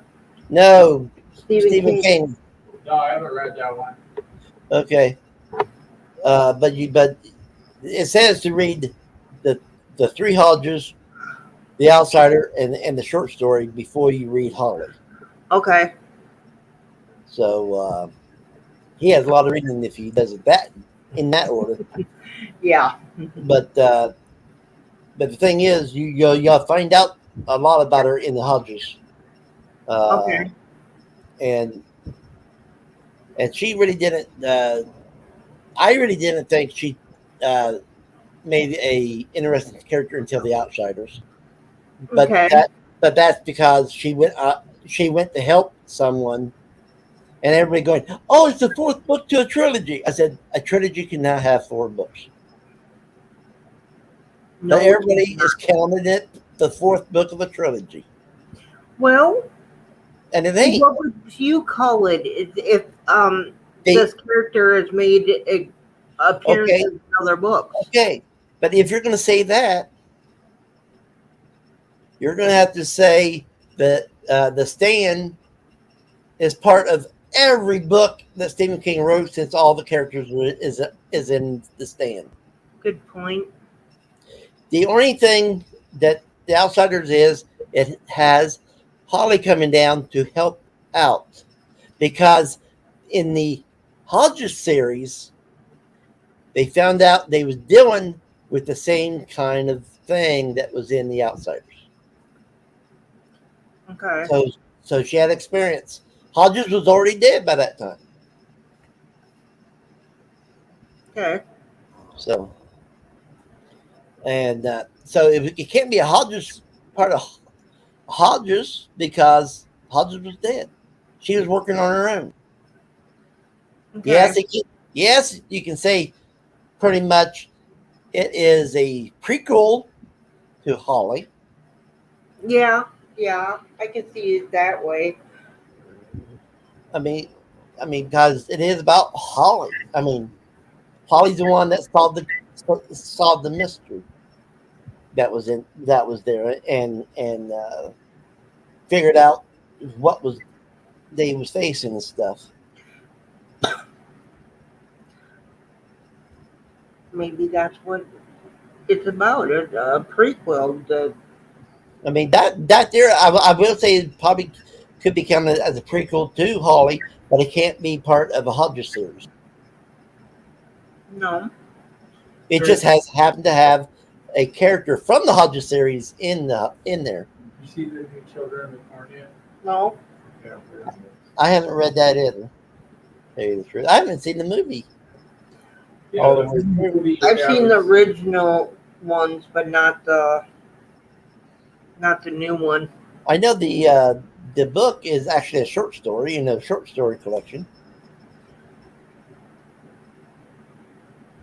I've seen the original one. The original ones, yeah. I didn't like the first one as much as I did the second one. Yeah, I haven't seen none of them. Well, I started watching the first one, and I just, but I was younger, and that's when I was drinking a little bit too much, Yeah, and something else was more on my mind, yeah, I get it. and I don't really watch a lot of movies now. I read more than I watch. We got Oh. a lot of movies. I got quite a few movies, but I still read more than I watch the movies. But if I want to watch a movie, I got them. Lost her words. She gave us her husband's collection of movies. Yeah, Lori. Got tons and tons of We movies. still watch them all. We still got probably 25, 30 movies. She came to visit us, That's and not counting the she came with series. 4 big, huge boxes full of movies. We thought she was only going to come with a couple movies and stuff, no big deal. No, she's going to 4 big boxes. Yeah.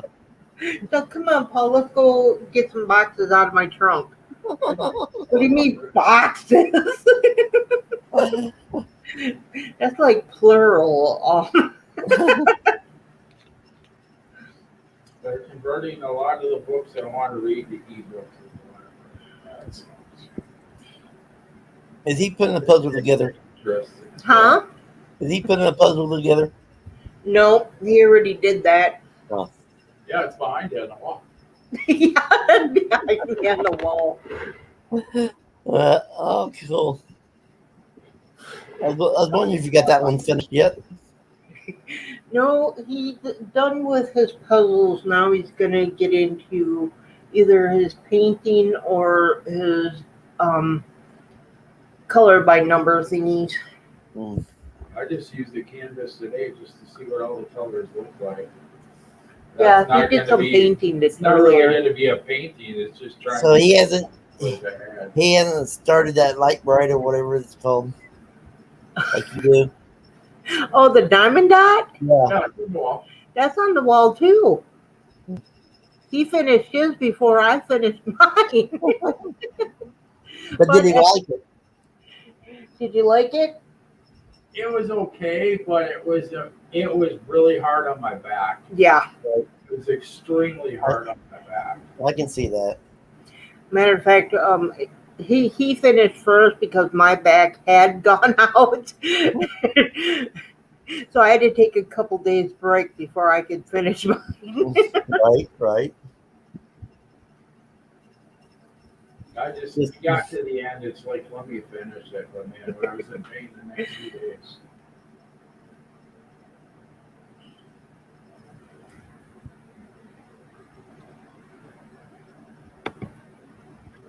I'm trying to quit snuff. That's why I've been doing these, but I only do like one Oh, or two a day. Well, I remember back when you used to smoke cigars and then you switched to that, and now you're trying to quit that to go back to Yeah. cigars. Well, the thing is, when you smoke a cigar, you don't inhale. That I do know, but it And- still does the damage. But the thing is, there's also like 250 milligrams of where a cigarette ain't even half that. Yeah. But to me, it tastes better than a cigarette. I used to be up to 4.5 packs a day of cigarettes. Pack lasts me about 2 to 3 days. Now, my sister, a pack will last her a year because she don't smoke that much. Oh wow! And mainly she don't smoke at all, but when back when she was going through divorce and stuff, that pack probably lasted her the whole year because she still didn't smoke a lot. I mean, she might light one up every other day or something. When I lived with my sister, I smoked more. Well, when I was living with my second wife, I went off dipping and started smoking because I've been dipping since I was 5, and so I started dipping before I started smoking. My dad did it for a while when he was younger. He worked for a traveling circus for a while when he was younger. Did that too. He learned how to roll cigarettes, make his own machine to Mhm. roll it up good and tight, and amazing what you learn when you're not at home. Oh yeah. When you're out on the road, you have to compromise and learn how to invent. Yep, that's what he taught my brother. And he wasn't even of age. Come on,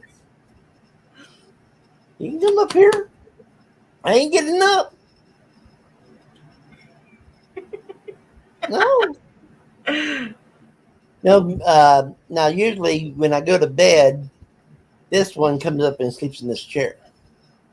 And if I don't go to bed when she thinks I should go to bed, then this one gets pissed off and starts telling me I have to get up because she wants to go to bed. And she's the dash is Twiggy. She was found along the freeway when she was just 5 weeks old, along with 5 other pups. Aw. And the Highway Patrol dollar is we found them, and where my sisters were working for the same company she's still working for, but they was in a different building. The Highway Patrol was underneath it, and she went down to go outside to her car for some reason during lunchtime, Yeah. and ran into the girl and stuff. Hmm. And the girl, the girl and the dad was telling her the story. And so she goes, well, if you haven't got rid of all of them, I'll take one. And she goes, okay, I'll bring the last one over to you. Back, where they worked. Yeah. And but she didn't say nothing to me about getting a dog. And the next day she comes home with this little thing. And she goes, I named her Twiggy. That's a stupid name. And the next day, me and her went outside, and I was letting her run around in the yard and stuff. Hmm. And here she comes, because I was in the garage, and here she comes walking right up into the garage with a twig, Yeah. bigger than her. And I said, well, I guess Patty named you right. Yeah. She laid down there and she chewed it until it was gone. Wow. And but that's how she got her name is Patty named her Twiggy, and then she came home, and if there's a twig out there, she'll chew it up. That's one. I mean, we gave her a soup spoon one time. One of those that you buy at Walmart, about this big and that big around. Yeah. Yeah, we gave it to her. Thought, well, it's going to take her a day or two. Nope. Half hour later, it was gone. I mean, she has some jaws that can crush. But that's pets for you. They have lockjaw. Yeah. And but she's been our baby ever since. And then I got Pepper. Took her from my brother and his wife because they was mistreating her. So I pulled up, took the dog out of the pen, put it in my truck, and drove off. They knew who took it because they watched me. Hi, Night Owl. How you doing? Hey, Mandy. We're just talking about horror. Thing is, I say any book or any movie probably can be turned into a Halloween thing. Because, like I said, back in my younger days, there was a lot of people dressing up like cowboys, Indians, pirates, Sherlock Holmes. Yep. So, I think we got off. We were still on topic, but got more into real life stuff. And then now Yeah. we're talking. Now we're talking about Holly from Stephen King stories. Uh, Did you want to get back on, Paul? now, you did read the Kim Harrison Into the Woods, right? Yes, I did. What do you think of Couple that? times. I'll tell you the truth. You'll have to remind me which one that is. That's the short stories of the Hollows. Oh, Um, I got it right here. I have a couple of them. It's, well, what it says Tales from the Hollows and Beyond. Oh, I don't own that one, but yeah, I have read that one. But it has, let's see, A Perfect Blood, Pale Demon. No, that's just the books that. Yeah, never mind. Okay. The Despelled, Two Ghosts for Sister Rachel, Undead in the Garden of Good and Evil. Now, there's a good book, The Garden of Good and Evil. I have also read her short story book called Date Night. Okay. Her short stories usually tell stuff that aren't in the books. Mm-hmm. So that one was about Ivy and Kiston. Okay. Now, I'm figuring the Two Ghosts for Sister Rachel. I read it, but I can't remember nothing. So I'm going to have to reread this. I'm figuring that probably the when she was younger and first run into that one ghost that came back. Yeah. I'm figuring that's what that one's about. And the Beyond part is Pet Shop Boys, Timpson Estates, Spider Silk, Grace. So now the thing is, in this short story thing, Mm-hmm. there is a story called $1 Million Baby. Yeah. And I'm wondering if that I'm going to reread this book before I get started on the other ones because of that story right there. Well, that's a problem I have. It's like I read the books. Oh man, that's so good, and then I will, like, I read the newest one. And it's like, wait a second, I don't remember Vivian, that happening. how you doing, Vivian? Haven't seen you around lately. Nice to see you.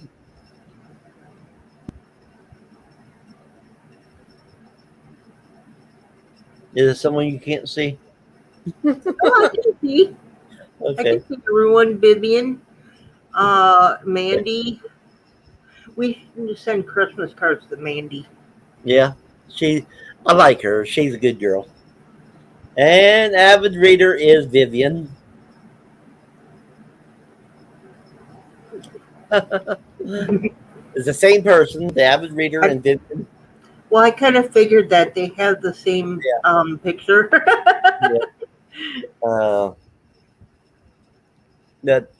mean, now me, I mean, people goes, oh, it has to be horror. It has to be horror. It has to be horror.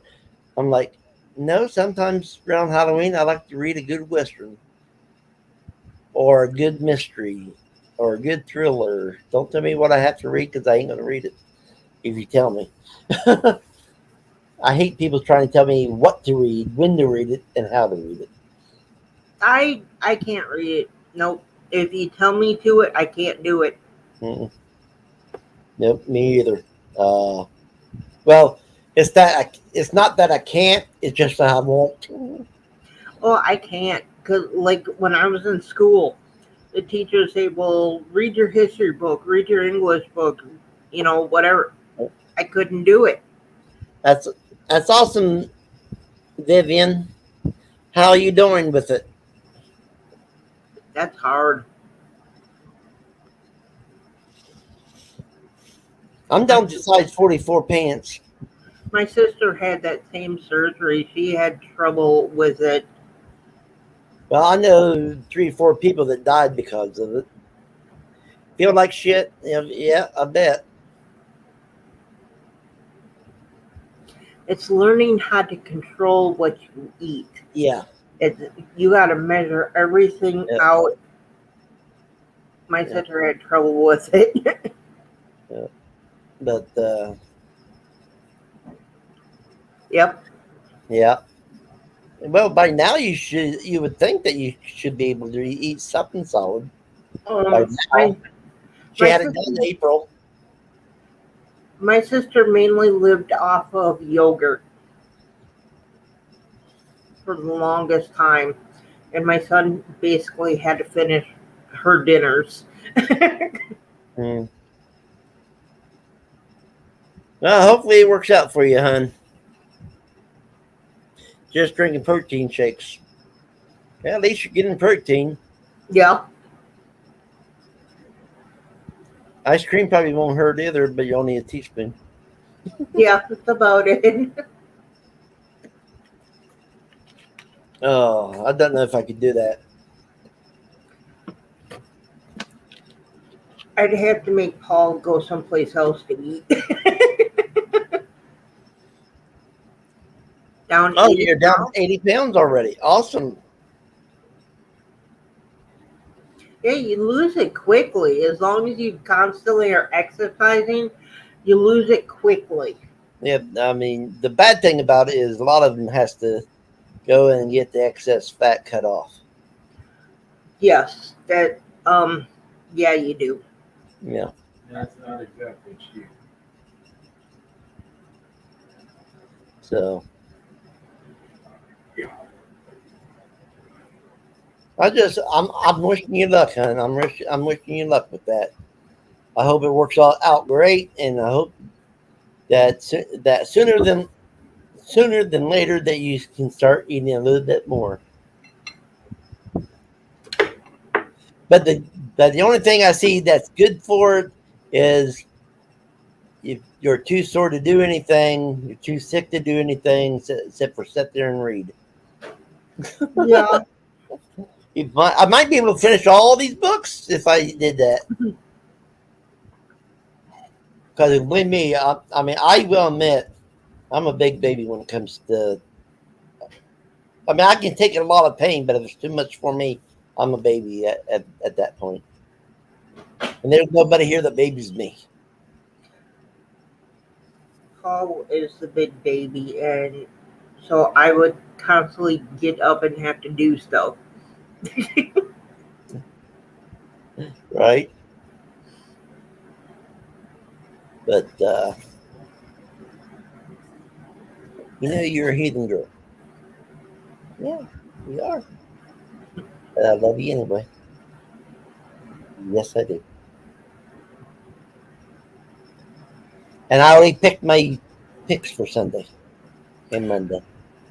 So did we. So this is the first time I ever did it. Early.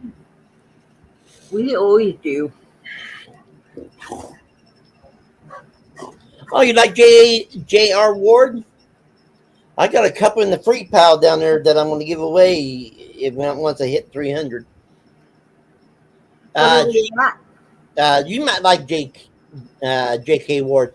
She writes a vampire series, and it's more exotic, let's say. Oh, okay.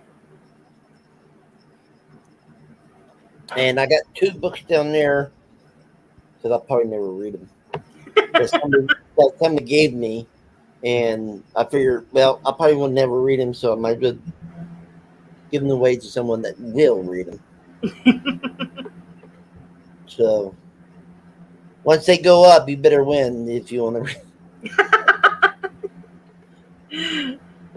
But yeah, I decided every time I hit 100 now, I'm going to do a Are giveaway. you still a druid? I'm always a druid. Oh. I'm always a druid. I was born a druid. But I was born in the old ways, not the new fangled sissy ways. I don't like these new druids. They're nothing but tree huggers. I think You're not supposed to be hugging the stuff. You're supposed to draw your strength from them. no matter what religion you are, it's always each generation changes it from the last. Yep. Now, the one thing I can say is I am ordained now. Okay. That's the only difference now, is I am ordained. That means I can marry people. I can bury them.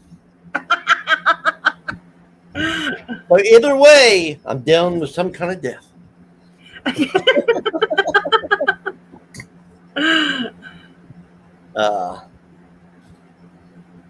That's a joke I heard earlier today on Facebook. It's like the difference between a man and a woman about marriage. A woman is all happy. I'm getting married. Look at my ring. Stuff like that. And then the guys, his friends, starts talking and goes, "Did you hear what happened to so-and-so?" No, what happened? He's going to get married. When did he find out? I guess she told him today. but they was acting like for the man, it was a death thing, like a The funny disease. part is that when guys always talk like that, and they're the ones who propose. Yeah. I'm controlling better. And you're losing some. Nope. I love you. Yes, I do. Yes, I do. Yes. I love my baby girl. Yeah, Uncle Paul does. But, yeah. Now, Ramsey the Dam was a good book. I'm going to get the rest of that series, too, from Anne Rice and her son. I thought that was the first book, and then I found out it's like the second. So that's two series I started that was not from the first book. But I can honestly say that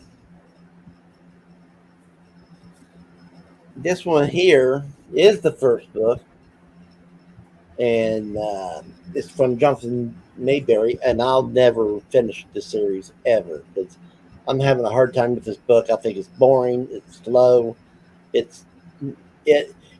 be lucky if I give it a 2-star. I think Paul has gotten that one before. I'm not sure. Yeah, he said I think he said he read it, and that it's the worst book that Mayberry ever came out with. Yeah. But the thing is, because I don't like that one, I would never read another Joe Ledger book ever in my life. Yeah.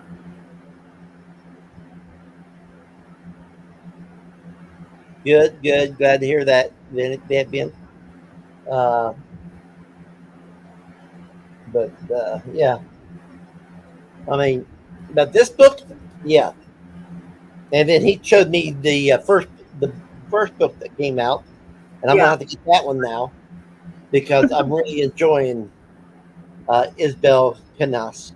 Yeah. Now, Vivian, if you was up here on the panel, you could actually tell me how to say that since you speak Spanish.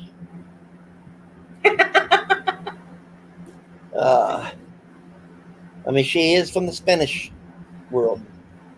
So am I, but I can't speak it. Yeah. She's fluent in it. As far as I'm concerned, she's fluent in it. Let's do that. I mean, anybody that can get a Spanish written book and read it is fluent. Yeah. Because here in this book there's a few Spanish words, and there's a few of them going. Well, I'm going to say it says this, but I know it means. I mean, Yeah.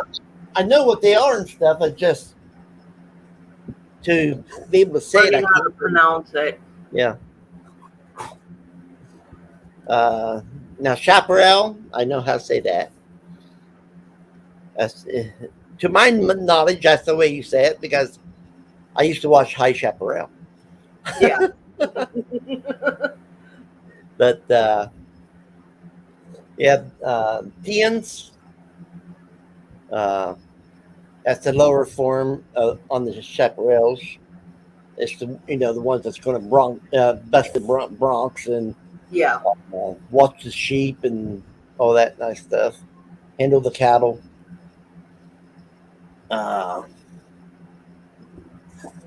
Yeah.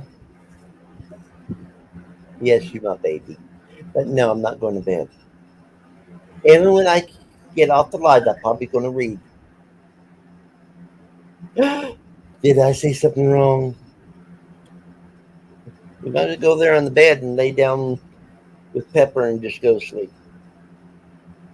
Yeah, it's going to be a while. She's going to yell at me now. Nope, it's not high. But yeah, I mean, that's who I was reading the book with was Vivian. Me and her reading The Witching Hour together. I thought it was me and someone else, but it was me and her. I have the book.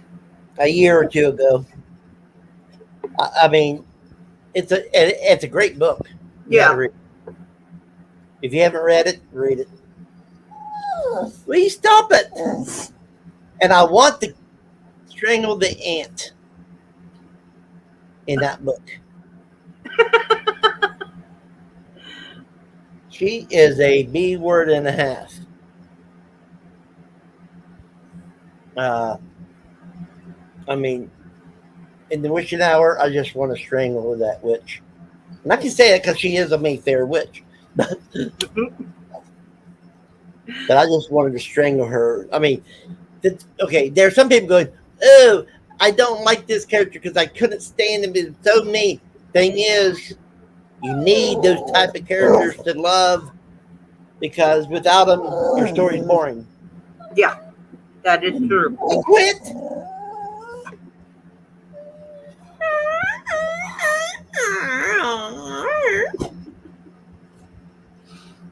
See, I can do that crap too. And I can howl like Pepper. I can't do that siren howl like Pepper does. I mean, she goes way high. It sounds like a kid being hurt. I couldn't tell you. I could not tell you, Vivian. Me and Maria's cut ties a long time ago. It's been over a year. So I couldn't tell you nothing. I know she went from bad to worse after the split. I've not talked of that crap because she was in a wreck. I don't know if somebody knows that, but she was in a wreck and got worse off. But I think she's better now. I still talk to her husband. Me and Mark's still friends. So, I mean, we don't talk much. We'll say happy birthday to each other, Merry Christmas to each other, or whatever holiday it is, and then ask how each of us is doing and stuff, and yeah. But I long story, Vivian.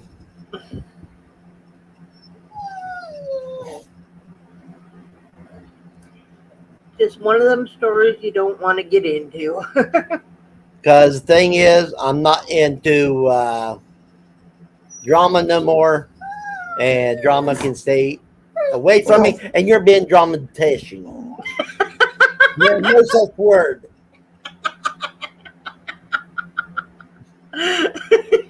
No. I'm not going to get up, so you better lay down, baby girl.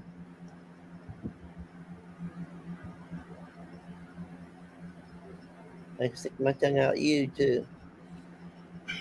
She did. She stuck her tongue out at me. That not surprise me. You haven't talked to anybody? Well, sometimes that's the best thing to do, not talk to nobody. Yeah. But the thing is, I decided I was going to be adult, no drama, no nothing, and go on and get out of that mess. We all decided to grow up. The smart ones did. Let's put it that way. There's still some dummies out there. There's a few out there. But I don't associate with them, so I just associate with people I get along with, and there ain't no drama. So why are you talking to me? Ain't really drama. Plus, you like books. That's because I don't do nothing on my show. But no, Pepper, tell her no for me. Yeah, she woke you up and made you get up out of that comfy bed, didn't she? Now you can go take the bed. Are you girls want to go outside? You want to go outside? I'm gonna throw you outside and leave you there all night.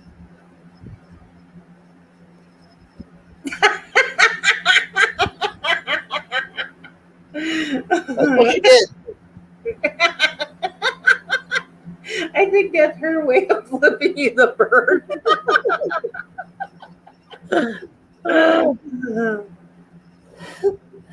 But I got two doggies. I got Twiggy and I got Pepper now.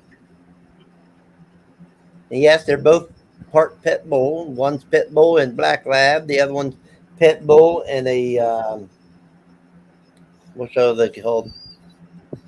The fire dogs, Dalmatian. Oh. That's why she whines when she does a whining and howl, like the Dalmatians did when they rode on the fire trucks. Mm-hmm. That's what she does. It sounds like somebody's out there beating the shit out of her. Is what it sounds like. Reyes calls her dog Layla Gremlin because it didn't make such a weird noise. Okay, let's go. Let's go. Let's go. Let's go put you out. I'll put you out.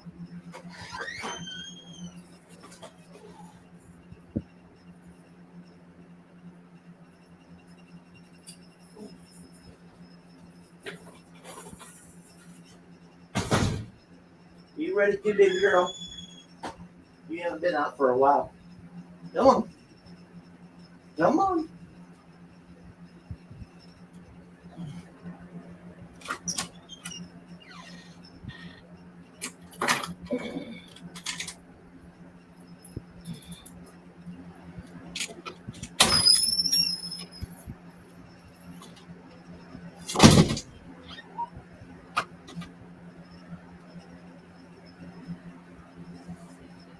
But next month, the book I'm looking forward to reading the most is that one right there. Oh, cool. I mean, Is that that one movie? Because Paul's got one of his favorite movies is Dracula the Undead. right. But this book is the sequel to the classic of Dracula. Okay. And the reason why they can say that is because right there's one of the authors, Okay. and that's the grandnephew of Bram Stoker. Okay. And he is and he's in charge of Bram Stoker's estate here in South Carolina, Wow. 2 counties over from me. And what he did was he wrote just like Bram wrote the original Mm-hmm. out of a diary, and he got Bram Stoker's diary, and that's how he wrote this one. Wow. And so he's the only one that can say the sequel of the original classic. Wow. So he is the only one that can say it because he is the only one that has Bram Stoker's diary. Cool. So, and he did put some pages of the diary, which I can't read. Right there. Oh, wow. And yeah, I think it's very. I think I'm hoping I'm going to enjoy that as much as I enjoyed the original. But this is going to be one of the books for next month. Cool. That's good. I'm glad she's as sassy as ever. She only needs to be sassy.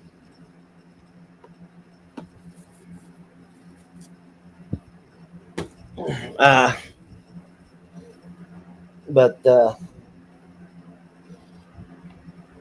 yeah, I mean that.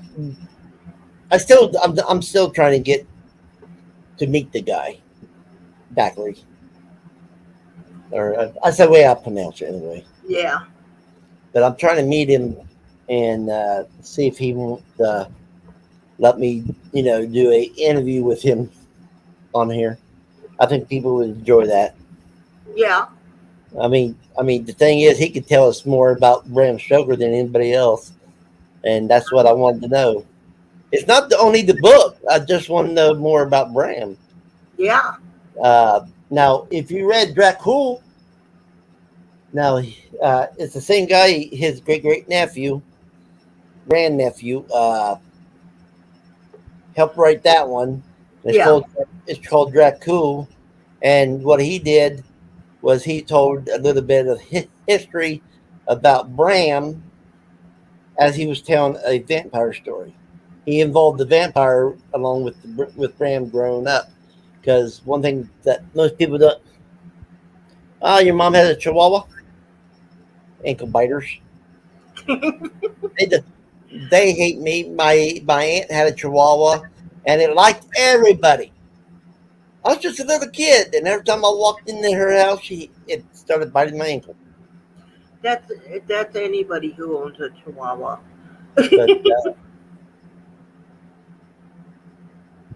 But the thing is, what people don't know was Bram Stoker, when he was a child, they didn't know if he was going to live. He was a very sick child. Wow. And that's and that is in there. So, and, why him and his sister were so close. Cool. And then, of course, the vampire in that one is the nursemaid. His nursemaid.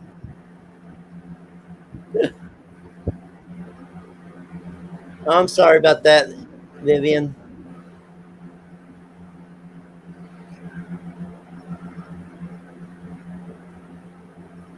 I'm sorry your mom's not doing good. Did your aunt pass away? Anyway, yeah. I'm looking forward to that one because it's supposed to be done the same way as the original. Because the original was wrote like a diary. Yeah. And this one here, they say it's supposed to be the same. But the thing is, I really don't see it when I look at it. I don't see how it's done like a diary at all. So,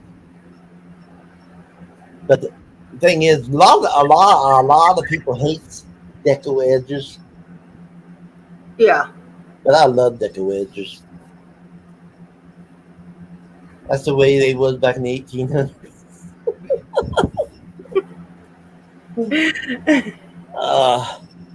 Because they never could cut anything even back then.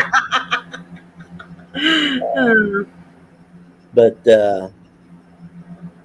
okay, I figured she did. But yeah, it's just. There's so many books I have that I want to read that it's not funny. And there's a lot of series I want to read, but I don't have all the series yet. But I might have to read a David Weber to see if I like him. I only started collecting that because I met him here in South Carolina because he lived in Spartanburg, the same county as I live. And I met him at the comic book shop. He was in the comic book shop one day, and I met him there. Cool. And he actually, there's another guy there that was an author. His name's Halo. And now him and David Weber is teaming up, writing books, and and he's now has a publisher because of David Weber, because he was self-published. I got some of the self-published books from Hollow. So it's interesting who you run into in your own area. Yeah. I mean, I know there's quite a few authors there in Minnesota. If there are, I haven't met them. But yeah, because I know 2 or 3 because Ian, B&B Books, actually says, I mean, when they're from Minnesota, since he's from Minnesota, he tries to make a bigger deal about it. That's because nothing happens here. And that might be why you moved to Phoenix, Arizona, huh? Yeah. He did say he missed the cold, though. He said not really the cold per se, but I missed snuggling up in the blanket and reading. Actually, yeah, that's one thing. Minnesotans hate the cold, but yet like to be wrapped up in a blanket. All right. But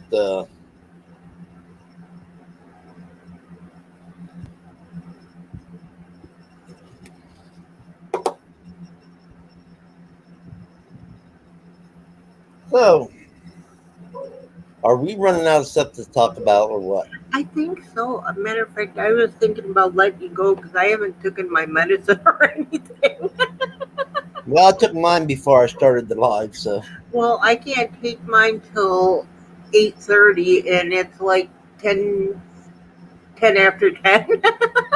well, around 10 after 11 where I am, but Yeah. Either way, I'm late. so, okay. We'll talk to you Yeah, tomorrow. thanks for coming up on panel. Tell Paul the same thing.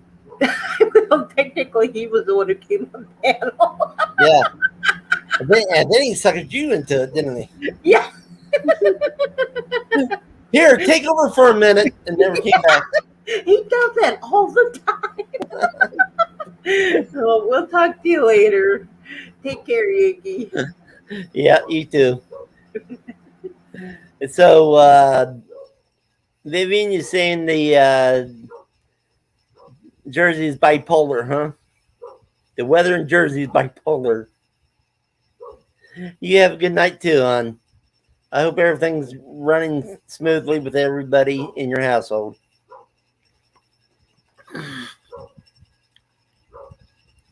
So, anyway, thanks for everybody coming. Thanks for everybody chatting. Thanks for the likes. I don't know if anybody actually gave me a like, but thanks for it anyway. And I'll be talking to everybody later.